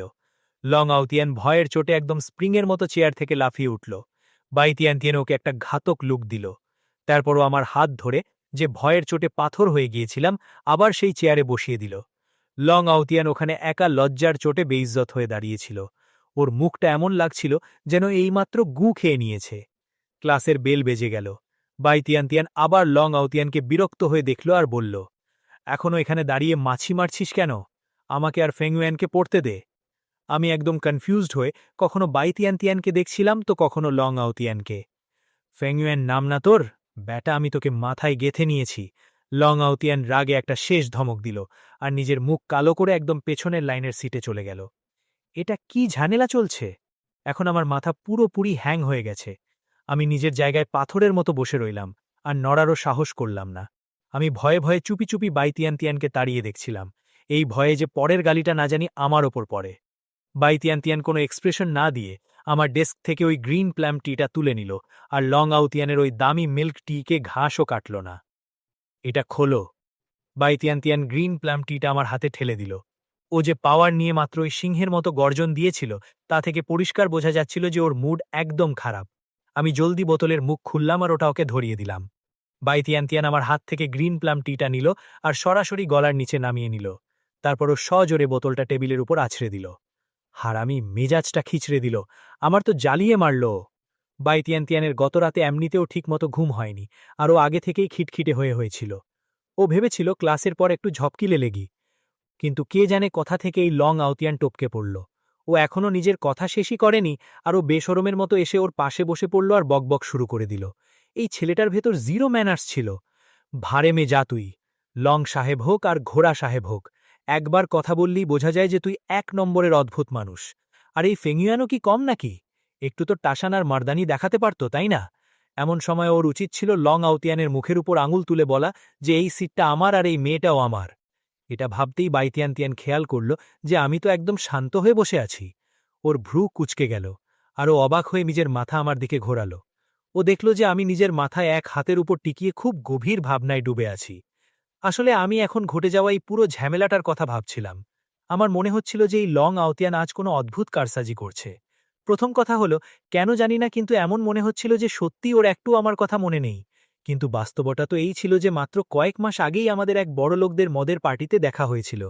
আমার ভালো মতো মনে আছে, সেদিন অন্য সব বড়লোক ছেলেদের ভিড়ে এই লং আউতিয়ান শুধু যে একদম ভদ্র লাগছিল তা নয়, বরং একটু লাজুক আর সোজা টাইপের ছিল। আজ যে টাসান আর ওভার অ্যাক্টিং করল, সেটা ওর সেদিনের স্বভাব থেকে একদম আলাদা ছিল। কোথাও এই পুরো নাটকটা বাইতিয়ানতিয়ানের জন্য তো নয়। আমি ঘাড় ঘুরিয়ে একবার বাইতিয়ানতিয়ানকে দেখলাম। আমি দেখলাম যে ও নিজের ফোলা গাল নিয়ে পুরো রাগে আমাকেই তাড়িয়ে দেখছে। আমি ঘাবড়ে গিয়ে জলদি নিজের নজর সরিয়ে নিলাম আর আবার সামনের দিকে তাকাতে লাগলাম। কিন্তু যদি এই সব সত্যি বাইতিয়ানতিয়ানের জন্য হয়, তাহলে সেটা ঠিক মিলছে না। কারণ আমার 100% মনে আছে যে লং আউতিয়ান মেয়েদের পছন্দই করে না। সত্যি কথা তো এই যে এত বড় লং ইউনান গ্রুপের সেকেন্ড প্রিন্স লং সাহেব লং আউতিয়ান হলো একটা গে ছিলে। এই কথা দুনিয়ার হাতে গোনা কিছু মানুষই জানে। যদি এই পার্টিতে ভিড় কম হওয়ার সুযোগে এই লং আউতিয়ান ভুল করে আমার পেছনে চিমটে না কাটত, তাহলে হয়তো আমিও এই কথা কখনো জানতাম না। আমি আবার লুকিয়ে একবার বাইতিয়ানতিয়ানকে তাড়ালাম।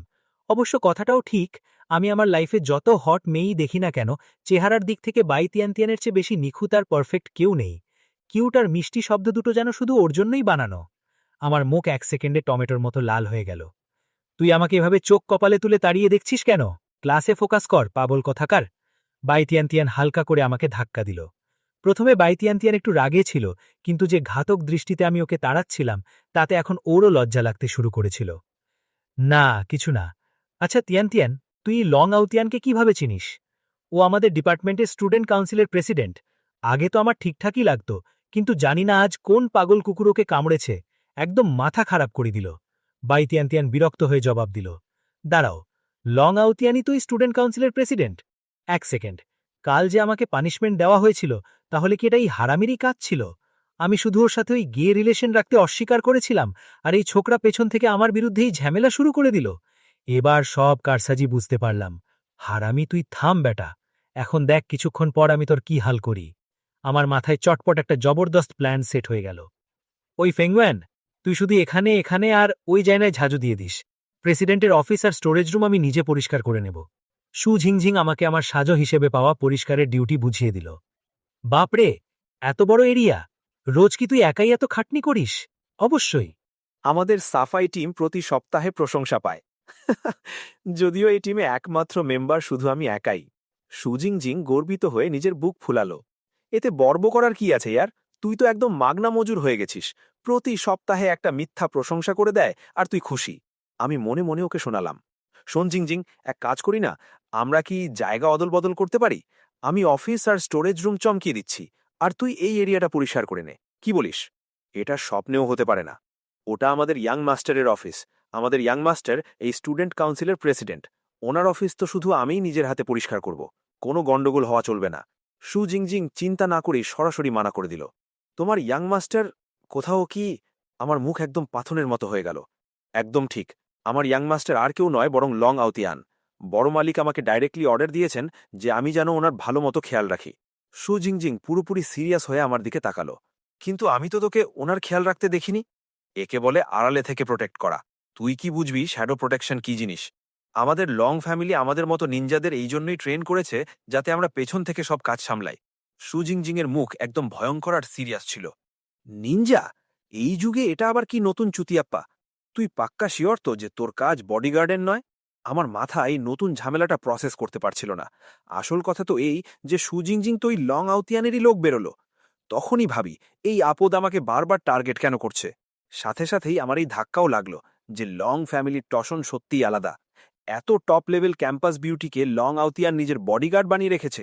ভাই, আমার লাইফে এমন কোনো হট বিউটি বডিগার্ড হয়ে কেন এলো না এখনো? কিন্তু জিংজিং, তুই এইমাত্র বললি যে তুই ওকে আড়ালে থেকে প্রোটেক্ট করছিস, আর এখন তুই নিজেই নিজের মুখে আমার সামনে তোর পুরো সত্যিটা বলে দিলি। এখন তুই কোথায় ডার্ক শ্যাডো হয়ে থাকলি? হারামি আবর্জনা কোথাকার! সত্যি তুই 1 নম্বরের চালু ছিলে। তুই ধোকা দিয়ে আমার মুখ থেকে সত্যিটা বের করে নিলি না? সুজিংজিং এটা শোনা মাত্রই রিয়েলাইজ করল আর ড্যাব ড্যাব করে আমার দিকে তাকালো। ওর চোখে এখন পুরো মৃত্যু আর ঘাতক দৃষ্টি ফুটে উঠেছে আমার দিকে।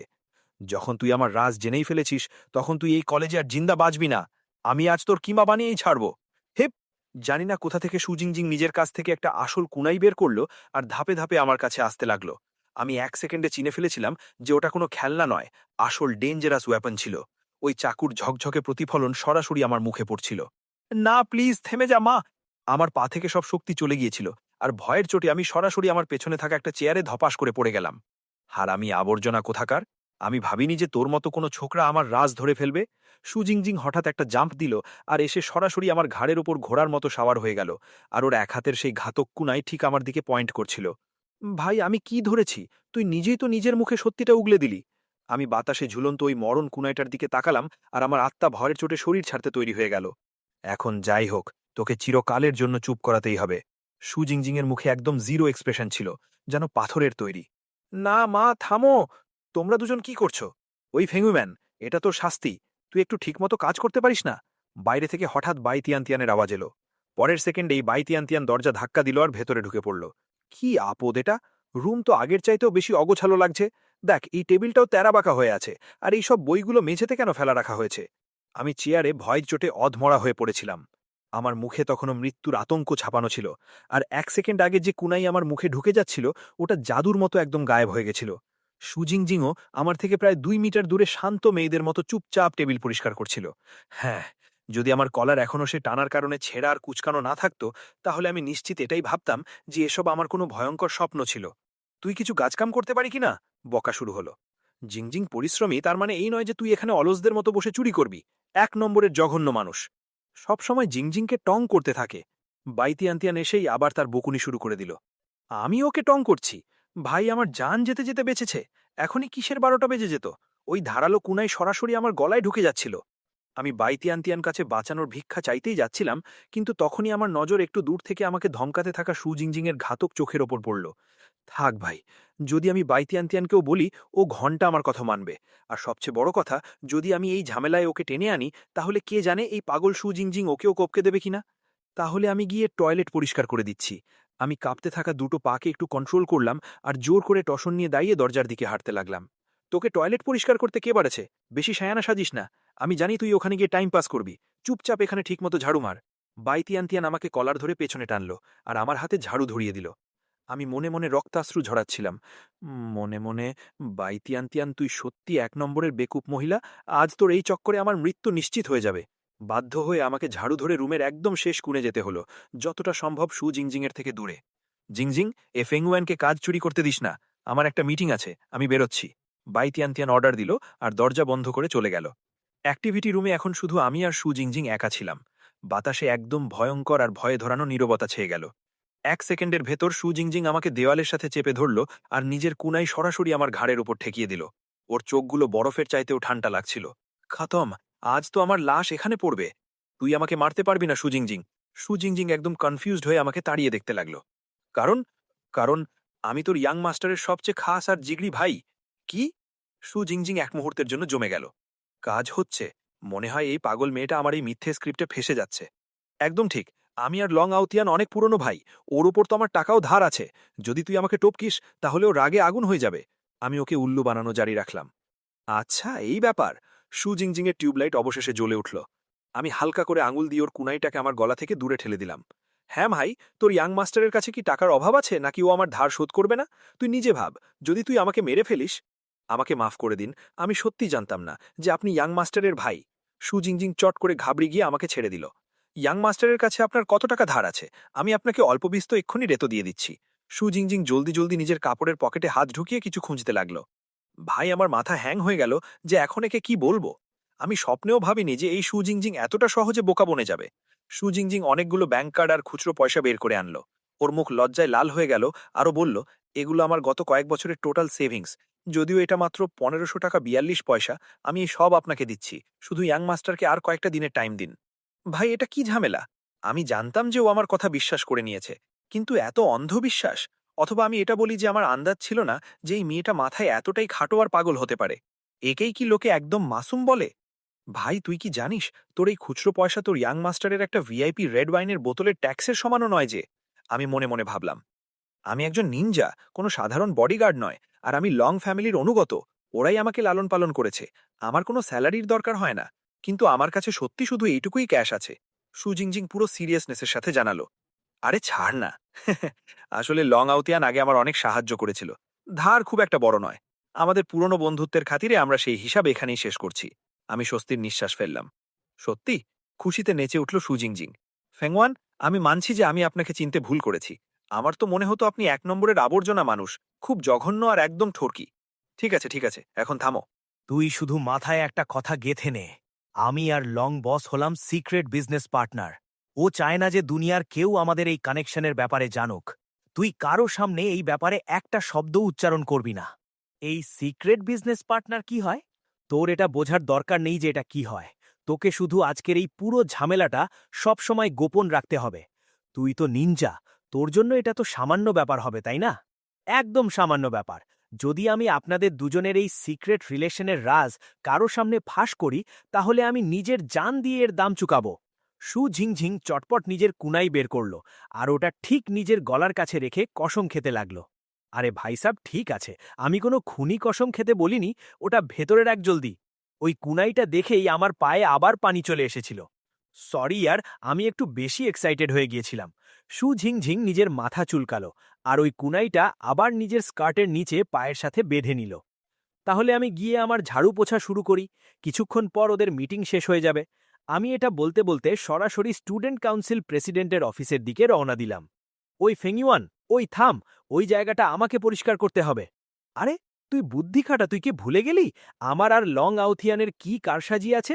আমি ঘুরলাম আর সু ঝিংঝিংকে তাড়িয়ে দেখলাম। তোমরা দুজন সিক্রেট বিজনেস পার্টনার, সু ঝিংঝিং নিচু গলায় জানালো। তাহলে তো কথা শেষ, তুই শুধু বাইরের এরিয়াটা চমকিয়ে দে, কিন্তু ওখানে ঠিকমতো আর পুরো পরিশ্রম দিয়ে সাফাই করিস, ঠিক আছে? সু ঝিংঝিংয়ের এখনও একটু ডাউট হচ্ছিল। ভাই, 100% টেনশন নিস না। অনেক কষ্টে আমি এই আপদ সু ঝিংঝিংয়ের হাত থেকে পিছু ছাড়ালাম। আমি চটপট ভেতরে গিয়ে অফিসের দরজা ভেতর থেকে লক করে দিলাম। ভাই, আমার কপাল ভালো হয়েছে যে আমার বুদ্ধি আইনস্টাইনের মতো তেজ চলে, নয়তো আজ এই বেকুফ মহিলা আমাকে ফালতুতেই টপকে যেত, আর কেউ কানে ঘানে খবর পর্যন্ত পেত না। এমনিতে ভাববার বিষয়ে যে এই সু ঝিংঝিং সত্যি একটা নিনজা বেরোলো। ও কি ওই নিনজা হাতুড়ির মতো flying thunder god technique use করে? ভালোই হয়েছে, এই মেয়েটার ফিউজ উড়ে গেছে। কিন্তু ব্যাটা লং আউতিয়ান, তোর বাপও কোনো সাধারণ ছেলে নয়। তুই আমাকে ফালতু তো সাজা দিলি না। আজ আমি তোকে এমন ঘাতক গিফট দেব যে তুই জিন্দেগিতে মনে রাখবি।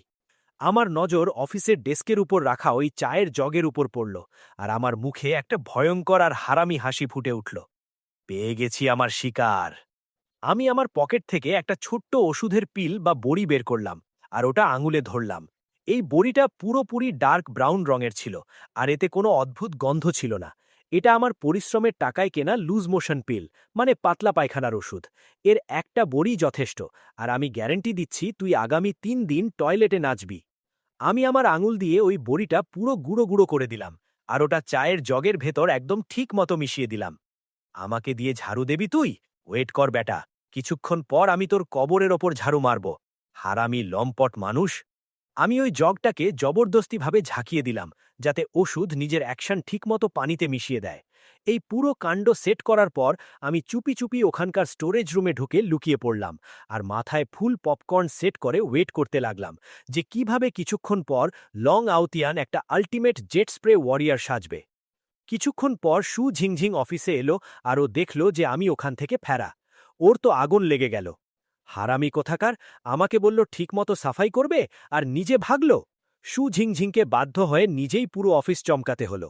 লং আওতিয়ান ঠিক সেই সময়ে নিজের মিটিং শেষ করে ভেতরে এলো। ও এসেই সরাসরি নিজের চেয়ারে কোনো লাশের মতো আছাড় খেয়ে পড়ল। আমার তো দফা রফা হয়ে গেল ভাই, এই ঝণ্ড স্টুডেন্ট কাউন্সিলে এত ফালতু ঝামেলা কেন হয়? লং আওতিয়ান এসেই কান্নাকাটি আর গালাগালি শুরু করে দিল। ইয়াং মাস্টার, আপনি কি আজকাল টেনশনে থাকেন? আপনি তো এখনো কখনো গালি দেন না। সু ঝিংঝিং খুব ফিকির নিয়ে ওর দিকে তাকালো।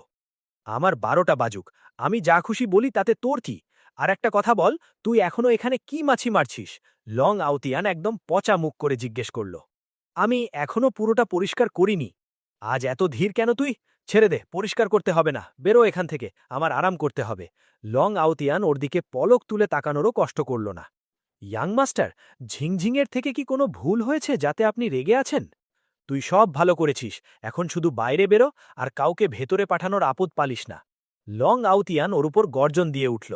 জি ইয়াং মাস্টার, আমি যাচ্ছি। সু ঝিংঝিং বেচারি দুঃখী মনে মাথা নিচু করে ওখান থেকে বেরিয়ে গেল। লং আউতিয়ান চোরের মতো চুপি সাথে দরজা বন্ধ করল। ও বেশ কিছুক্ষণ উকি দিয়ে দেখল। যখন ও 100% নিশ্চিত হল যে শু ঝিংঝিং সত্যি দূরে চলে গেছে, তখন ও শান্তিতে আবার নিজের চেয়ারে বসল। সিস্টেম, বাইরে আয় তুই। এটা তোর কি জঘন্য মেয়ে পটানোর সিক্রেট টিপস? ঘন্টা কোনো কাজ হচ্ছে না এগুলোর। লং আউতিয়ান হঠাৎ বাতাসে কারো সাথে কথা বলতে বলতে চিৎকার করে উঠল। তারপরও নিজের চেয়ার থেকে উঠল আর একাই নিজে নিজে বিড়বিড় করতে শুরু করল। ওর মুখ দেখে মনে হচ্ছিল যে ও খুব হাইপার হয়ে আছে। ভাই, লং আউতিয়ান একান্তে কি উল্টোপাল্টা বকছে? আমি স্টোরেজ রুমের দরজার ফাঁক দিয়ে এই মাথা ঘুরিয়ে দেওয়া অদ্ভুত সিনটা দেখলাম।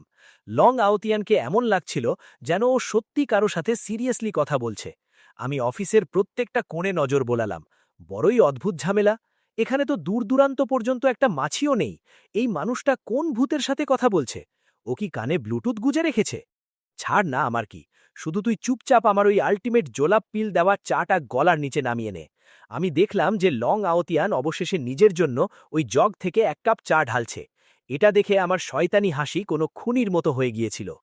ঠিক যখন চায়ের কাপটা লং আউতিয়ানের ঠোঁট স্পর্শ করতে যাবে, ঠিক এই আপদটার মাঝপথেই থেমে গেল। খা না ভাই, জলদি খেয়ে নে না হারামি।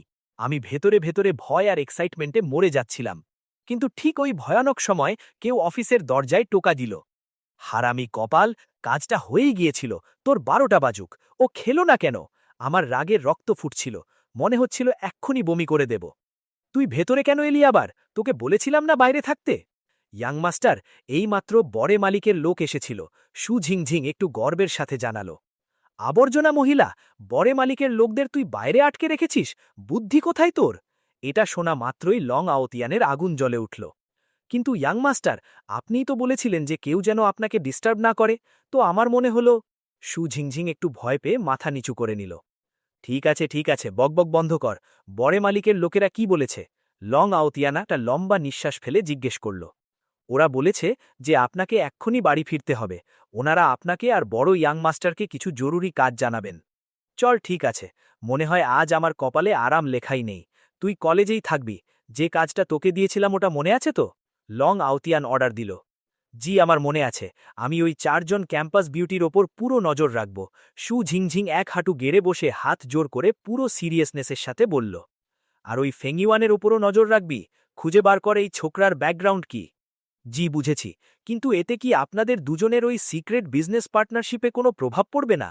শু ঝিংঝিং একটু কনফিউজড হয়ে জিজ্ঞেস করল। এটা কি নতুন চুতিয়াপ্পা? যে কাজ বলেছি শুধু সেটাই কর ঠিকমতো। জি ইয়াং মাস্টার। যদিও শু ঝিংঝিং নিজের বুদ্ধি খাটিয়ে জানতে চাইছিল যে এই সিক্রেট বিজনেস পার্টনারশিপ আসলে কেমন কারসাজি, কিন্তু ওর মনে হলো যদি বেশি জিজ্ঞেস করে তাহলে লং আউতিয়ান ওকে আরও বকবে, তাইও চুপ থাকল। লং আউতিয়ান চট করে নিজের কলার ঠিক করল আর ওখান থেকে বেরিয়ে গেল। এখন অফিসে বেচারি শু ঝিংঝিং একা দাঁড়িয়েছিল। আমি স্টোরেজ রুমের দরজা ভেতর থেকে লক করে নিঃশ্বাস বন্ধ করে চুপচাপ বসেছিলাম। এদের দুজনের কথা শুনে আমার মাথার ফিউজ উড়ে গিয়েছিল। ভাই, এটা কি নতুন গেম চলছে? Ding dong! হঠাৎ একটা আওয়াজ আমাকে ঝটকা দিল। মনে হলো যেন আমার কানের একদম কাছে কেউ ঘণ্টি বাজালো। আমি ভাবছিলাম যে হয়তো আমার মাথা খারাপ হয়ে গেছে আর আমার ভ্রম হচ্ছে। তখনই ওই আওয়াজটা আবার এলো। Robotic voice. Ding dong! বাইরের জগতের ডেটার অনুপ্রবেশ ধরা পড়েছে। অটো ডিফেন্স সিস্টেম স্টার্ট হচ্ছে। ডিফেন্স সিস্টেম হোস্টের ভেতরে ফিট করা হচ্ছে। Fusion successful. আমার পুরো মাথা চক্ক দিয়ে উঠল, যেন কেউ আমার মাথায় জোরে পাথর মেরেছে। হ্যালো হোস্ট, আমার এখানে আসার একটাই রিজন। ওই লোকটা যার নাম লং আউতিয়ান, ও এই দুনিয়ার নয়। ও অন্য কোনো দুনিয়া থেকে এখানে পুনরায় জন্মগ্রহণ করেছে।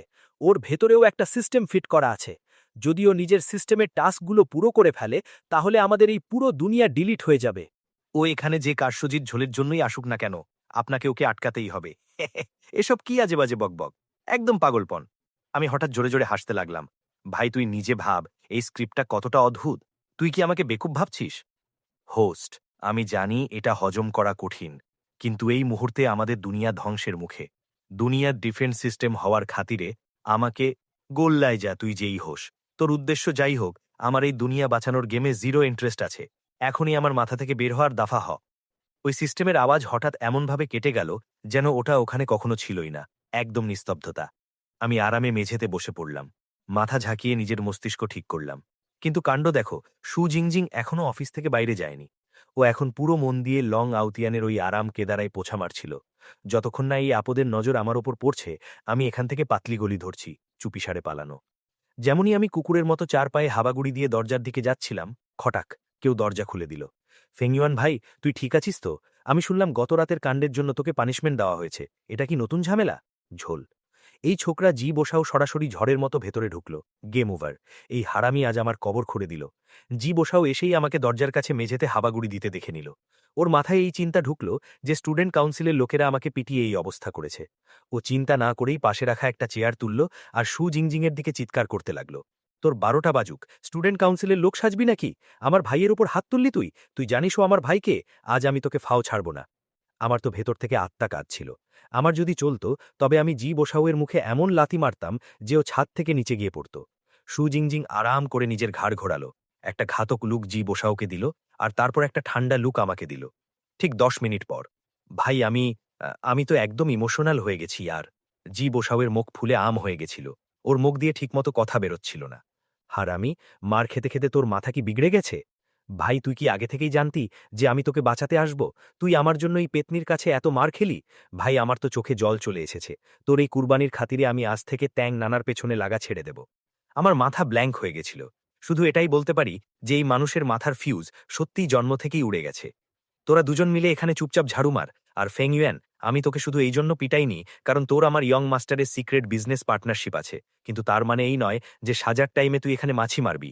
শু জিংজিং রাগে চিৎকার করে বলল। ভাই দেখলি, ও শুধু আমাকে পিটিয়েছে। তোর কি মনে হয় ওর সাথে আমার কোনো চান্স আছে? জি বসাও নিজের ফোলা মুখটা আমার কাছে এনে ফিসফিস করল।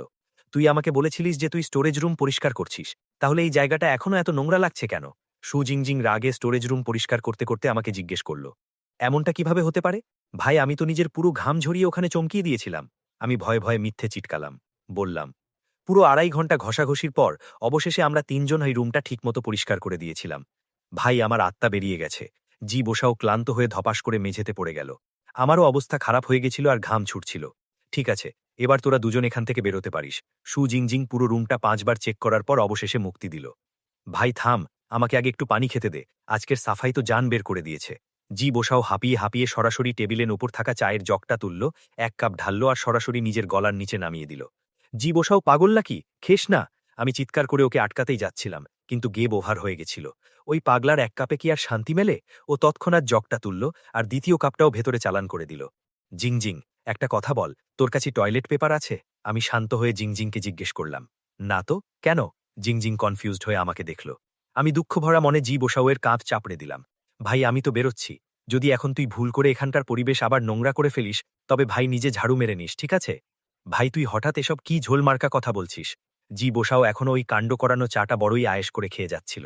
আমি একটা দীর্ঘশ্বাস ফেলে মাথা নাড়লাম আর কোনো সময় নষ্ট না করে দরজা দিয়ে বাইরে পাতলি গলি ধরলাম। বিল্ডিংয়ের নিচে বাইরে আসা মাত্রই আমি নোটিস করলাম যে শু জিংজিং একদম আমার পাশে ঘেঁষে চলছে। ও একটা শব্দও বলছিল না, শুধু অনবরত আমাকেই তাড়িয়ে যাচ্ছিল। আমার তো ভয়ের চোটে হাওয়া টাইট হয়ে গেছিল আর ঘাম ছুটছিল। জিংজিং, তোর কি আমাকে কিছু বলার আছে? আমি ঘাবড়ে গিয়ে জিজ্ঞেস করলাম। না। শু জিংজিং হঠাৎ মাথা নিচু করে নিল। আমার কাছে এখন আর কোনো অপশন ছিল না। আমি চুপচাপ সামনে হাঁটতে লাগলাম আর ওর উপর কড়া নজর রাখলাম যাতে ও হঠাৎ অ্যাটাক না করে দেয়। ঠিক আছে, আসলে আমার তোর কাছে একটা জিনিস জানার ছিল। আমি আশা করিনি যে ওর কাছে সত্যিই কোনো কথা থাকবে। জিজ্ঞেস করো, আমি বলার পুরো চেষ্টা করব। আসলে এই সিক্রেট বিজনেস পার্টনারশিপ কোন বালার নাম? আমি দেখলাম শু জিংজিং মাথা তুলেছে আর একদম সিরিয়াস হয়ে আমাকে তাড়িয়ে দেখছে। আমার মাথা ব্ল্যাঙ্ক হয়ে গেল। বুঝতে পারলাম না যে কি বানিয়ে বলবো। তুই কি আমাকে বলতে পারি না? আমি শুধু আমার ইয়াং মাস্টারকে একটু সাহায্য করতে চাই। শু জিংজিংয়ের গলায় একটু মায়ুসি, হতাশা ছিল। দেখ ইয়ার, এটা তোর ইয়াং মাস্টারের খুব বড় প্ল্যানের অংশ। তুই তো চাস না যে তোর ইয়াং মাস্টার তোর উপর রাগ করুক। আমি একদম টেনশন নেওয়ার নাটক করে বললাম। না না, তবে তুই আমাকে বলিস না। এটা শোনা মাত্রই শু জিংজিং ঘাবড়ে গিয়ে মাথা নাড়ল। তাহলে আমি এখন বেরোচ্ছি। ভাই, ওর সাথে দাঁড়িয়ে থাকতে থাকতে আমার বিপি হাই হয়ে যাচ্ছিল, তাই আমি কেটে পড়ার কথা ভাবলাম। দাঁড়া। শু জিংজিং আমাকে ডাক দিল। এখন আবার কি হলো ভাই? আর কি ঝামেলা বাকি? আমার কান্নমুখ অবস্থা হয়ে গেল। শু জিংজিং নিজের মাথা চুলকাচ্ছিল। ও মনে মনে ভাবছিল যে ও সরাসরি মুখের উপর এটা তো আর বলতে পারে না যে আমার ইয়াং মাস্টার আমাকে তোর জাসুসি করতে পাঠিয়েছে। তুই এটা তো বললি না যে তুই কোথায় যাচ্ছিস? ও জিজ্ঞেস করল। আমি খেতে যাচ্ছি। পুরো দুপুর সাফাই করে আমার অবস্থা খারাপ, সত্যিই খুব খিদে পেয়েছে। আমি চট করে একটা বাহানা দিলাম। তাহলে আমারও খিদে পেয়েছে, আমরা একসাথেই খেতে যাই। শু জিংজিং একদম ঠান্ডা গলায় বলল। এটা একটু অদ্ভুত লাগবে না? আমি একটা মিথ্যে হাসি দিলাম। এতে অদ্ভুতের কি আছে? কাল দুপুরেও তো তুই ট্যাং নানার সাথে খাচ্ছিলি না? তাহলে আমার সাথে খেতে কি প্রবলেম? আমার আর কথা বাড়ানোর সাহস হলো না। আমি চুপচাপ হাঁটতে লাগলাম আর সু জিংজিং আমার পেছনে আসতে লাগলো। আমরা কলেজের বাইরে মোটামুটি একটা রেস্টুরেন্ট খুঁজে পেলাম। আমি আরাম করে জানালার পাশের একটা টেবিল ধরলাম। কিন্তু ঝামেলা হলো, এই যে সু জিংজিং আমার সামনে বসার বদলে ঠিক আমার পাশে এসে বসলো। আমি মেনু খুললাম আর আমার মুখ বিগড়ে গেল। এটা কি সস্তা খাবার ভাই? আসলে এটা একটা ছোট লোকাল রেস্টুরেন্ট ছিল। আমার ফ্যামিলির 5 স্টার হোটেলের লেভেলের তো একেবারেই ছিল না। সু জিংজিং আমার পাশে বসে খুব ঘাবড়াচ্ছিল। এই জায়গাটা অনেক দামি লাগছে, এক কাজ করি, আবার কলেজের ক্যান্টিনে ফিরে যাই। আরে ইয়ার, এখন আবার ফিরে যাব কেন? আমি চিন্তা না করেই মেনুর 10 থেকে 12টা ডিশে টিক দিয়ে দিলাম আর মেনুটা সু জিংজিং এর হাতে ধরিয়ে দিলাম। এই দেখ, তোর আর কিছু অ্যাড করার আছে? সু জিংজিং মেনু ধরল আর তার প্রাইস দেখা মাত্রই ওর মুখ লজ্জা আর ভয়ে লাল হয়ে গেল। এই সবে তো দামি কেন? ও অবাক হয়ে মেনু উল্টাতে লাগলো। আমি খাবো না, এটা বলে ও চেয়ার থেকে দাঁড়িয়ে পড়ল। হঠাৎ কি হলো? শরীর খারাপ লাগছে নাকি? আমি কনফিউজড হয়ে জিজ্ঞেস করলাম। ফেং ইউয়ান, তুই ইচ্ছে করে করছিস না নাকি? সু জিংজিং হঠাৎ রাগে আমাকে তাড়িয়ে দেখতে লাগলো। এখন আবার কি কাণ্ড করলাম আমি? আমি বললাম যে আমি তোর সাথে খেতে চাই, আর তুই ইচ্ছে করে এত দামি রেস্টুরেন্ট খুঁজলি? রাগে আর লজ্জায় সু জিংজিং এর মুখ লাল হয়েছিল। আমার হঠাৎ একটু হাসি পেল। আমি কখন বললাম যে বিল তোকে দিতে হবে? তুই এত হাওয়া টাইট করছিস কেন নিজের? সু জিংজিং কোনো জবাব দিল না। মনে হচ্ছিল ও এখনো পালাতে চায়। আমাকে বাধ্য হয়ে দাঁড়িয়ে ওকে হাত ধরে টেনে আবার বসাতে হলো। ঠিক আছে ভাই, বলছি তো বিল আমি দেব। আমি আবার মেনুটা ওর দিকে ঠেলে দিলাম। সু জিংজিং মাথা নিচু করে খুব সাবধানে আর ভয়ে মেনু দেখল আর একদম চুপিসারে একটা ডিশে টিক দিয়ে জলদি মেনুটা নিচে রেখে দিল। আচ্ছা একটা কথা বল, তুই লং ফ্যামিলির সবচেয়ে খাস মানুষ না? তবে সামান্যই কটা টাকার জন্য এতটা ভয় পাচ্ছিস কেন? আমি আর থাকতে না পেরে জিজ্ঞেস করে ফেললাম। লং ফ্যামিলি আমির, তার মানে এই নয় যে আমার কাছেও অন্ধ টাকা আছে? সু জিংজিং সঙ্গে সঙ্গে পাল্টা জবাব দিল। মনে হয় তোদের লং ফ্যামিলি ততটাও টপ লেভেলের নয়। নিজেদের লোকদের এত জঘন্য স্যালারি দেয়। আমি একটু মজা উড়ালাম। আমার লং ফ্যামিলিকে বেইজ্জত করিস না। সু জিংজিং একদম হাইপার হয়ে গেল আর ফট করে নিজের কুনাই বের করে নিল। যদি লং ফ্যামিলি আমাকে লালন পালন না করত, তবে আমি কবেই মরে যেতাম। ওই ভাই, এটা কি করছিস? আমি এমন কি বলে ফেললাম? আমি জলদি ওর হাতটা জোরে চেপে ধরে কুনাই থামালাম। সু জিংজিং একটা শব্দ করল আর আগে বলল, আসলে আমি সেখান থেকে অ্যালাউন্স পাই, কিন্তু ওই সব টাকা আমি আমার নিনজা ট্রেনিংয়ের পেছনে খরচ করে ফেলি। আচ্ছা, তার মানে তুই নিজেই টাকা উড়িয়ে বেড়াস। আমি মজা নিতে নিতে বললাম, আমি ফালতু টাকা উড়াই না। সু জিংজিং আবার ভরকে উঠল। আমি শুধু নিজেকে আরও শক্তিশালী বানাতে চাই, যাতে আমি লং ফ্যামিলির এহসান বা ঋণ চুকিয়ে দিতে পারি। আমি ওর কুনাই ধরা হাতটাকে পুরো জান লাগিয়ে চেপে ধরে রাখলাম আর বোঝালাম, ঠিক আছে মা, তুই টাকা নষ্ট করিসনি, কিন্তু কথায় কথায় এই হাতিয়ার বের করিস না ভাই। আহ, আমাকে তো পরেই তোর বিলটাও ভরতে হবে। যখন আমরা রেস্টুরেন্ট থেকে বাইরে বেরোলাম, তখন একটু অন্ধকার হয়ে গিয়েছিল। আমি আর সুজিংজিং পুরো 2 ঘন্টা ধরে দাবিয়ে, মানে ভরপেট খেলাম। যদি ঠিক করে বলি, তবে একা সুজিংজিং পুরো 2 ঘন্টা ধরে অনবরত খেয়েই গেল। ভাই, ওর খাওয়ার স্পিড আর ডোজ দেখে আমার তো চক্ষু চড়কগাছ হয়ে গেল। এই ছোট্ট মেয়েটা থামছিলই না। আমি আগেই অনেক খাবার অর্ডার করেছিলাম, ও সেই সব একাই ফিনিশ করে দিল। আর ওর মুখ দেখে মনে হচ্ছিল ওর এখনও খিদে পেয়েছে। সুজিংজিং এর মুখে পরিষ্কার দেখা যাচ্ছিল যে ও আরও খেতে চায়, কিন্তু ওর লজ্জা লাগছিল। আমি বেশি ঝামেলা করলাম না আর ওর জন্য আরও খাবার অর্ডার করতে থাকলাম। ভাই, সিস্টেমটা এমন ছিল যে আমি অর্ডার করতে থাকলাম আর এই মেয়েটা দাবিয়ে খেয়ে গেল। এই পুরো কাণ্ড মনে করে যখন আমি আমার পাশে চলতে থাকা সুজিংজিংকে দেখলাম, তখন আমার নজর অদ্ভুত হয়ে গেল। সুজিংজিং আমার তাড়িয়ে দেখা নজরের আইডিয়া পেয়ে গেল আর লজ্জার চোটে মাথা নিচু করে নিল। জিংজিং, তুই কি সবসময় এতটাই খাবার খাস? আমি জিজ্ঞেস করলাম। না তো, জানি না আজ কি হয়েছে আমার, জাস্ট একটু বেশি খেয়ে ফেলেছি। লজ্জা পেল। আমার তো মাথা ঘুরে গেল। ভাই, তুই এই সুনামি মার্কা খাওয়াকে একটু বেশি বলছিস? সব সময় আমি এর অর্ধেকই খাই, তাই সেটা বেশি হয় না, নিচু গলায় সুজিংজিং জানালো। যাই হোক, আজ আমাকে খাবার খাওয়ানোর জন্য অনেক থ্যাংক ইউ। নেক্সট টাইম আমি পাক্কা তোকে ট্রিট দেব, যেমনই আমার পরের অ্যালাউন্স আসবে। আমিও বেশি তর্কে গেলাম না আর হ্যাঁ বলে দিলাম। কিন্তু একটা কথা নিশ্চিত ছিল, যদি এই মেয়েটা জানতে পারত যে আজকের খাবারের বিল কত এসছে, তবে ও ভয়ের চোটে চক্কর খেয়ে পড়ে যেত। আমরা দুজনে চুপচাপ কলেজের দিকে হাঁটছিলাম। আমি চুপি চুপি সুজিংজিংকে তাড়িয়ে দেখছিলাম। ও এখনো মাথা নিচু করে হাঁটছিল, হয়তো নিজের ওই রাক্ষসের মতো খাওয়ার জন্য ওর এখনো লজ্জা লাগছিল। আমার অনবরত তাড়িয়ে দেখা নজরে ও একটু আনকমফোর্টেবল হয়ে গেল আর বলল, তুই কি আমাকে এইভাবে ঘোরা বন্ধ করবি? আমি চটপট নজর ঘুরিয়ে নিলাম আর হালকা কেশে বললাম, সরি ইয়ার, তুই এতটা ঘাতক আর কিউট লাগছিস যে আমার নজর সরছিলই না। এই ডায়লগ শোনা মাত্রই সুজিংজিংয়ের ফর্সা মুখে একদম জবরদস্ত ব্লাস্ট চলে এলো। ও স্বপ্নেও ভাবেনি যে আমি হঠাৎ ওর এভাবে তারিফ করব। ওর একদম হাওয়া টাইট হয়ে গেছিল, বুঝতে পারছিল না কি রিপ্লাই দেবে। তাই ও চুপচাপ নিজের স্পিড বাড়িয়ে দিল আর আগে বেরিয়ে গেল। যখন আমরা আবার নিজেদের রুমে পৌঁছলাম তখন দরজা হে লিংলিং খুলল। আমাদের দুজনকে একসাথে দেখে ওর মুখে একটা শয়তানি আর মজা নেওয়ার হাসি ফুটে উঠল। ওহো, তোমরা দুজনে! এটা কি নতুন রহস্য? ঝেরো না ভাই, পুরো দুপুর ঝাড়ু মেরে আমার অবস্থা খারাপ। আমি জানতাম এই মহিলা আমাকে নিয়ে মজা নিতে বড় আনন্দ পায়, তাই আমি সু জিংজিংয়ের সাথে খাওয়ার ব্যাপারটা চেপে গেলাম। ফেং ইউয়ান এসে গেছে! এক্সাইটেড হয়ে ব্যালকনি থেকে ট্যাং নানার আওয়াজ এলো। এটা শোনা মাত্রই আমার আত্মা কেঁপে উঠল। সু জিংজিং আমাকে কনফিউজড হয়ে দেখল, তোর হঠাৎ কি হলো? সু জিংজিং কি করবে? কিছু লোক এত পাপ করে যে তাদের রোজ পালিয়ে গিয়ে বাথরুমে লুকিয়ে থাকতে হয়। আগুনে ঘি ঢালতে ঢালতে হে লিংলিং পেছন থেকে মজা ওড়াতে লাগলো। কেউ বাথরুমে কেন লুকাবে? কনফিউজড হয়ে সু জিংজিং বলল। হ্যাঁ, আমি এসে গেছি। রাগে হে লিংলিংকে তাড়িয়ে দিয়ে আমি জোরে চিৎকার করে ভয় ভয় জবাব দিলাম। ট্যাং নানা ব্যালকনি থেকে ভেতরে এলো। ও নিজের 2 হাত বুকের ওপর ভাঁজ করে রেখেছিল আর একটা ঘাতক হাসি নিয়ে আমাকে তাড়িয়ে দেখতে লাগলো। আচ্ছা, তবে আমার মনে হয়েছিল তোর ভেতরে এই রুমে ফিরে আসার সাহসী আর অবশিষ্ট নেই। ভয়ে আমার ভেতরটা ফেটে যাচ্ছিল। হ্যাঁ, আরে এত বড় কোনো কাণ্ড তো ঘটেনি। এদিকে আয়, আমার ল্যাপটপটা ঠিক করে দে। ট্যাং নানা অর্ডার দিল। আমি আমি কিছুটা অবাক হলাম। কেন, তুই কি আমাকে এই কাজের জন্য মানা করতে যাচ্ছিস? ভ্রু নাচিয়ে ট্যাং নানা ধমকালো। না না, আমি দেখছি কি ঝোল আছে। আমার হাওয়া টাইট ছিল, কিন্তু আমি ভয়ে ভয়ে ট্যাং নানার পেছনে ওর ডেস্ক অব্দি গেলাম। আমি ওই অদ্ভুত ল্যাপটপটার দিকে তাকালাম আর মনে মনে প্রার্থনা করতে লাগলাম যেন বড় কোনো ক্ষতি না হয়। ভালো হয়েছে, শুধু ল্যাপটপের সি ড্রাইভ ফুল হয়ে গেছিল। আমাকে শুধু ফাইলগুলো অন্য ডিস্কে ট্রান্সফার করতে হলো আর কাজ শেষ। কিন্তু আসল আপত্তি ওখানে দাঁড়িয়েছিল। ট্যাং নানা নিজের 2 হাত ওর পাতলা উরুর উপর টিকিয়ে সামনের দিকে ঝুঁকেছিল। ওর নজর স্ক্রিনে ছিল, আর ওর ঘাতক মুখটা ছিল একদম আমার কাছে। তার উপরেও এইমাত্র গোসল করে এসেছিল। ওর শরীর থেকে আসা ওই মস্ত মাতাল করা সুগন্ধ আমার মাথার দই বানিয়ে দিল, আর আমার হৃৎপিণ্ডের স্পিড ডাবল হয়ে গেল। আজ ট্যাং নানা খুব ডিপ নেকওয়ালা, মানে গভীর গলাওয়ালা একটা নাইট গাউন পরেছিল। ওর সামনে ঝুঁকে থাকার পজিশনের কারণে আমার চোখ ঘুরে ঘুরে ওর বিপজ্জনক ক্লিভেজে আটকে যেত, যা হালকা হালকা দেখা যাচ্ছিল। ওই ডিপ নেকের পাশের ফর্সা আর মাখনের মতো চামড়া একদম চকচক করছিল। ভাই, আমার তো অবস্থা খারাপ ছিল, তাই আমি বেশি তাড়িয়ে দেখতে সাহস করিনি। চলো, ঠিক হয়ে গেছে। আমি একটা লম্বা স্বস্তির নিঃশ্বাস ফেললাম। যেমনই আমি সিট থেকে উঠতে যাচ্ছিলাম, আমি দেখলাম ট্যাং নানা এখনও ওই সামনে ঝুঁকে থাকা ঘাতক পোজেই দাঁড়িয়ে আছে। ওর ওখান থেকে নড়ার কোনো ইচ্ছা ছিল না। না না, কাজ হয়ে গেছে। আমি ওকে ভয় ভয় মনে করিয়ে দিলাম। তুই তো বড় তাড়াতাড়ি করে দিলি। ট্যাং নানা চোখ তুলে আমাকে তাড়িয়ে দেখল।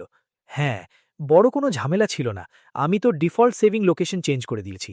বড় সঠিক কাজ করেছিস তুই। ট্যাং নানার চোখে হঠাৎ একটা মস্ত নেশালো চমক এলো আর আমাকে তাড়িয়ে দেখতে লাগলো। চোখে চোখে লাইন মেরে বলল, এখন তুই বল, আমি তোকে এই কাজের জন্য কী নাম দেব? আরে, এর কোনো দরকার নেই। আমার বেশি টাইম লাগেনি এতে। এমনটা কিভাবে চলবে বেটা? এক কাজ করি, আজ রাতে তুই কি আবার আমার বেডে এসে ঘুমাতে চাবি? ট্যাং নানা নিজের হাঁটু দিয়ে হালকা করে আমার পায়ে টাচ করল। ট্যাং নানা কি আমার উপর লাইন মারছে? না না না, ও শুধু আমাকে ইউজ করে জি বোসাওয়ের হাত থেকে রেহাই পেতে চায়। ট্যাং নানা হট আর ঘাতক তো অনেক, কিন্তু এমন আপদ সামলানো আমার কম্য নয়। আমি জলদি দাঁড়িয়ে গেলাম। থ্যাংক ইউ, কিন্তু আমি তোকে আর বিরক্ত করতে চাই না। এটা কিভাবে হতে পারে? সত্যি কি ও নিজেকে কন্ট্রোল করে নিল? আমার এই রিয়াকশনে ট্যাং নানা একদম অবাক হয়ে গেল। সত্যি আসতে হবে না, দরকার নেই। যে সিকোয়েন্স চলছে সেই হিসেবেই ঠিক আছে। এই লাইনটা ছুড়ে দিয়ে আমি সরাসরি ব্যালকনির দিকে ভাগলাম। বাই টাইতিয়ান এইমাত্র চুল ধুয়ে এসেছিল। আমাকে রুম থেকে বেরোতে দেখে ওর মুখে সারপ্রাইজ আর খুশির আভাস ফুটে উঠল। ফেংইউয়ান, তুই কখন ফিরলি? এই তো আমি জাস্ট এক্ষুনি ফিরেছি। ঝাড়ু মারতে তোর এত টাইম লেগে গেল? আরে, আমি একটু মন দিয়ে সাফাই করছিলাম না। চল ঝুটে, মিথ্যেবাদী বলিস। আমাকে উল্লু বানাস না। তুই আর ঝিংঝিং ফ্রাইডে খেতে গিয়েছিলি না? বাই টাইতিয়ান সরাসরি আমার মিথ্যে ধরে ফেলল। তুই কিভাবে জানলি? আমি অবাক হয়ে জিজ্ঞেস করলাম। ঝিংঝিং আমাকে মেসেজ করে সব বলে দিয়েছে। হারামি, তুই আমার সাথে মিথ্যে বলিস? আমি কোথায় মিথ্যে বললাম? আমার মনে হলো এটা বলার মতো কোনো খাস কথা নয়। কোথায় তুই ঝিংঝিংয়ের ওপর লাইন মারছিস না তো? আমি আগে থেকেই জানতাম তুই ওই ঠোরকি ছেলে, যাকে দেখিস তার ওপরই ফিদা হয়ে যাস। বাই টাইতিয়ান একদম সব বুঝতে পারার মতো নাটক করল। ওই হ্যালো, আমি কোথায় সবার উপর লাইন মেরে বেড়াই? আমি নিজের আত্মপ্রত্যক্ষে আওয়াজ তুললাম। হ্যাঁ, কে জানে তোর মতো হারামি সারাদিন মাথায় কি জঞ্জাল ভরে রাখে। আমাকে তুই এত জঘন্য কেন ভাবিস ইয়ার? আমি তো কিছু করিও নি। এখনো বলছিস তুই আমার সাথে যে যে কাণ্ড করেছিস সেগুলোর কি? রাগ আর লজ্জায় মুখ ফুলালো। এতে পুরো ভুল তো আমার নয় ইয়ার। আমি কি জানতাম তোর তেমন শখ আছে? একদম মাসুম চেহারা বানালাম। এটা এটা একদম নর্মাল ব্যাপার, ঠিক আছে? অনেক মেয়েরই অমনটা পছন্দ হয়। আরে ইয়ার, মাথার দই বনিয়ে দিলি তুই। বাইতিয়ান্তিয়ান হঠাৎ এতটাই শর্মা পেয়ে গেল যে ওর মুখ দিয়ে ঠিকমতো কথা বেরোচ্ছিল না। আমারও মনে হলো যে এই ম্যাটারটা খুব বেশি অকওয়ার্ড হয়ে যাচ্ছে, তাই আমি চুপচাপ জানালার বাইরে দেখতে শুরু করলাম। বাইতিয়ান্তিয়ান মাথা নিচু করে নিল। কিছুক্ষণ পর যেন খুব বড় কোনো ডিসিশন নিয়ে নিল। ও টমেটোর মতো লাল মুখ নিয়ে জিজ্ঞেস করল, তুই কি এখন ফ্রি আছিস? আমি তো এখন গোসল করতে যাচ্ছিলাম। ওর এমন অদ্ভুত মুখ দেখে আমার মাথা একটু কনফিউজড হয়ে গেল। বাইতিয়ান্তিয়ান বিরক্ত হয়ে আমাকে একটা ঘাতক লুক দিল। আমি চটপট কথা ঘুরালাম, হ্যাঁ ফ্রি আছি, একদম ফ্রি আছি। বাইতিয়ান্তিয়ানের মুখ একটু ঠিক হলো আর ও একদম লজ্জা পেয়ে মিষ্টি আওয়াজে বলল, আমার এই ছোট একটা কাজ করে দে। কি কাজ? আমার চুল ড্রায়ার দিয়ে শুকিয়ে দিবি? দিবি তো না? বাইতিয়ান্তিয়ান মাথা নিচু করে একদম নিচু গলায় জিজ্ঞেস করল।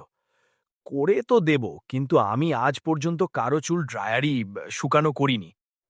আমার ভয় লাগছে। কোনো ব্যাপার না। বাইতিয়ান্তিয়ান জলদি নিজের হেয়ার ড্রায়ার নিয়ে এলো। ও প্লাগ লাগালো আর ড্রায়ারটা আমার হাতে ধরিয়ে দিল। ও চেয়ারে বসে পড়ল। ওর লম্বা নরম চুল কোনো ঝর্ণার মতো খোলা ছিল।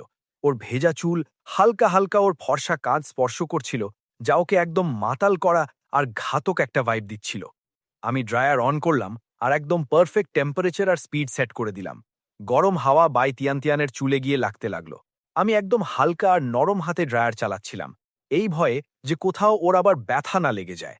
আমার আঙুলগুলো ওর ঘন চুলের ভেতর দিয়ে যাচ্ছিল। ভুলবশত আমার আঙুল ওর মাথার তালুতে বা স্ক্যাল্পে টাচ হয়ে যাচ্ছিল, যাতে একটা মস্ত কারেন্টের মতো সুরসুরি ফিল হচ্ছিল। ফ্যাং ইউয়ান, তোকে কি আমার চুলের সুগন্ধ খুব ভালো লাগছে? বাইতিয়ান্তিয়ান একদম নখরা করা আওয়াজে জিজ্ঞেস করল। ও হালকা করে নিজের মাথা পেছনের দিকে ওঠালো। ওর লম্বা ফর্সা গলার একটা ঘাতক বাঁক তৈরি হলো। খুব সুন্দর ঘ্রাণ আসছে। আমার নিঃশ্বাস একটু তেজ হয়ে গেছিল। আমি এক হাতে আরাম করে ওর চুলগুলো নাড়াচাড়া করছিলাম। আমার আঙুল মাঝে মাঝে ওর কানের সাথে ধাক্কা খাচ্ছিল, আর ওর ওই ছোট্ট কিউট কানগুলো একদম টমেটোর মতো লাল হয়ে গেছিল। বাইতিয়ান্তিয়ান নিজের চোখ বন্ধ করে নিয়েছিল। ওর ঠোঁটে একটা মিষ্টি হাসি ছিল। ওর গলা দিয়ে কোনো বিড়ালের বাচ্চার মতো পার করার আওয়াজ বেরোচ্ছিল। পরিষ্কার দেখা যাচ্ছিল যে ওর খুব মজা লাগছে। ওর মাখনের মতো চুল আমার হাত থেকে পিছলে যাচ্ছিল, আর শ্যাম্পুর একদম রিফ্রেশিং সুগন্ধ বাতাসে ছড়িয়ে পড়েছিল। আউচ! একটু সাবধানে কর, আমার জ্বলছে, বাইতিয়ান্তিয়ান নখরা দেখিয়ে বলল। ও হালকা করে ভ্রু কুচকে চোখ খুলে আমার দিকে তাকালো। ওর চোখে একদম কিউট একটা রাগ আর ফ্লার্ট পরিষ্কার ধরা পড়ছিল। Sorry sorry boss. আমি জলদি ড্রায়ারের টেম্পারেচার আর ডিস্টেন্স ঠিক করলাম। আমার ভেতর থেকে একটু খারাপ লাগলো, কিন্তু আমার নজর না চাওয়া সত্ত্বেও ওর ওই হালকা গোলাপি গালের উপর আটকে গেল। বাইতিয়ান্তিয়ান এভাবেই মাথা পেছনে হেলিয়ে আমার চোখের দিকে তাকিয়ে থাকল। তুই কি আজও আমার সাথে বেড শেয়ার করতে চাস? আমার চোখ কপালে উঠে গেল। ভাই, এটা কি কাজ চলছে? দিদি, তুইও শুরু হয়ে গেলি? থাম থাম থাম, আগে তুই ব্রেক নে। ওর চোখে আশা আর ভয় দুটোই দেখা যাচ্ছিল। মনে হচ্ছিল না যে ও মজা করছে। আমি চিন্তা না করে নিজের হাত সরাসরি ওর মুখের ওপর চেপে দিলাম আর ওর মুখ ঢেকে দিলাম। আমার তো অবস্থা খারাপ হয়ে গেছিল। মাগো, ফ্যাং ইউয়ান, তুই কি পাগল হয়ে গেছিস? এটা কি করছিস? বাইতিয়ান্তিয়ানের মুখ আমার হাতে চাপা পড়েছিল আর ও নড়তে পারছিল না। আমি ওর মুখের ফুটন্ত গরম অনুভব করলাম, তাই চটপট হাত ছড়িয়ে নিলাম। সরি ইয়ার, তুই কি পাগল হয়ে গেছিস? আমাকে মেরে ফেলার প্ল্যান আছে নাকি? ও চিৎকার করে উঠল। ঠিক সেই সময় সু ইয়াও ইয়াও বাইরে থেকে ব্যালকনিতে এলো, আর ও আমাদের দুজনের এই ঝামেলা দেখে ফেলল। এটা কি নাটক চলছে তোমাদের দুজনের? ও জিজ্ঞেস করল। ইয়াও দিদি, এই পাগল ছেলেটা সত্যি আমার জান বের করে দেবে। বাইতিয়ান্তিয়ান রাগে নিজের গাল ফুলিয়ে আমাকে তাড়িয়ে দেখল। রাগ আর লজ্জার কারণে ওর মুখ আগুনের মতো আরো বেশি লাল হয়ে গেছিল। আমি তো শুধু ওর চুল শুকিয়ে দিচ্ছিলাম, কসম করে বলছি, আমি আর কোনো কারসাজি করিনি। আমি ভয়ের চোটে সাফাই দিলাম। ঠিক আছে ঠিক আছে, ফেংইওয়ান, আমি তিয়ান্তিয়ানের চুল সেট করে দিচ্ছি, সুইয়াও বলল ওর সব সময়ের মিষ্টি হাসি দিয়ে। তাহলে বস, আগে তুই সামলে নে। আমি একটা লম্বা স্বস্তির নিঃশ্বাস ফেললাম। ইয়াও ইয়াও দিদি, শুধু তুমিই সবচাইতে বেস্ট। বাইতিয়ান্তিয়ান সু ইয়াওয়ের কাঁধে ওর নিজের মাথা ঘষল। তারপরও আবার রাগে আমার দিকে তাকিয়ে টানা মারল। ফিটার কোথাকার! আমি আর তর্কে যাওয়ার মুডে ছিলাম না। আমি ল্যাজ গুটিয়ে চুপচাপ বাথরুমে চলে গেলাম গোসল করার জন্য। বাথরুমে আমি শুধু ওই শাওয়ারটার দিকে তাকিয়ে রইলাম আর ব্ল্যাঙ্ক হয়ে গেলাম। ভাই, আজকের দিনটা সত্যিই পুরো গোলমেলে ভরা। এই দুই ক্যাম্পাস বিউটির মাথায় আজ জানি না কোন বিষ চড়েছে। দুজনেই আমার সাথে বেড শেয়ার করতে জুড়ে গেছে। ট্যাং নানার ম্যাটার তো চলো আলাদা, কিন্তু এই বাই তিয়ান তো সত্যিই আপদের পুটুলি। একে ঝেলা আমার কর্ম নয় বস। বাকি তিনজনের মধ্যে শুধু সু ইয়াওকেই একটু নর্মাল মানুষ মনে হয়। হেলিলিংয়ের কথা তো ছেড়েই দাও। পুরো মাথায় খাটো, শুধু সবসময় আমার বাঁশ হওয়া দেখতে চায়। সু জিংজিংয়ের লেভেলই আলাদা, সামান্য কথায় টপকে দেওয়ার কথা বলে। ভালো হয়েছে ও বুদ্ধি দিয়ে ছোট বাচ্চার মতো, তাই ইজিলি ভেসে যায়। সু জিংজিংয়ের কথা মনে আসতেই খেয়াল হলো আজ রাতে চিরকুটের হিসেব অনুযায়ী আমাকে ওর বেডেই ঘুমোতে হবে। ভাই, আজ রাতে তো ঘুম আসবে না, আমাকে পুরো চৌকস থাকতে হবে। শেষমেশ ও তো লং আউতিয়ানের নিঞ্জা চামচি, ওর থেকে একটু বেঁচে থাকাই ঠিক হবে। আর হ্যাঁ, আজ দুপুরে ওই স্টোরেজ রুমে আমার মাথায় ওটা কি পাগলাপনা চলছিল, ওই অদ্ভুত আওয়াজ, ওই অন্য দুনিয়া, ওই দুনিয়া বাঁচানোর নাটক। যদিও আমি এই পুরো ম্যাটারটাকে একটা জঘন্য স্বপ্নই মানছি, কিন্তু সত্যি তো এটাও যে যেমনই আমি ওই আওয়াজটাকে মাথা থেকে তাড়ানোর কথা ভাবলাম, ওটা সত্যি একদম গায়েব হয়ে গেল আর ফিরে এলোই না। পক্কা এটা কোনো খারাপ স্বপ্নই ছিল। আমি মাথা ঝাঁকালাম আর ভাবা বন্ধ করে দিলাম। গোসল করে বাইরে আসার পর যখন আমি রুমে ঢুকলাম, তখন সব মেয়েরা নিজেদের বেডে সেট। বাই তিয়ান তিয়ান নিজেকে আবার একটা সিঙাড়ার মতো লেপের ভিতর প্যাক করে রেখেছে, আর ভিতর থেকে অদ্ভুত সব বিরক্ত হওয়ার আওয়াজ আসছিল। ট্যাং নানা আমাকে ভিতরে আসতে দেখল, কিন্তু ও আমাকে ঘাসও কাটল না, পলক পর্যন্ত ঝাপটালো না। চলো, নসিবে লেখা আছে যখন, তাহলে আজ সু জিংজিংয়ের বেডেই চলা যাক।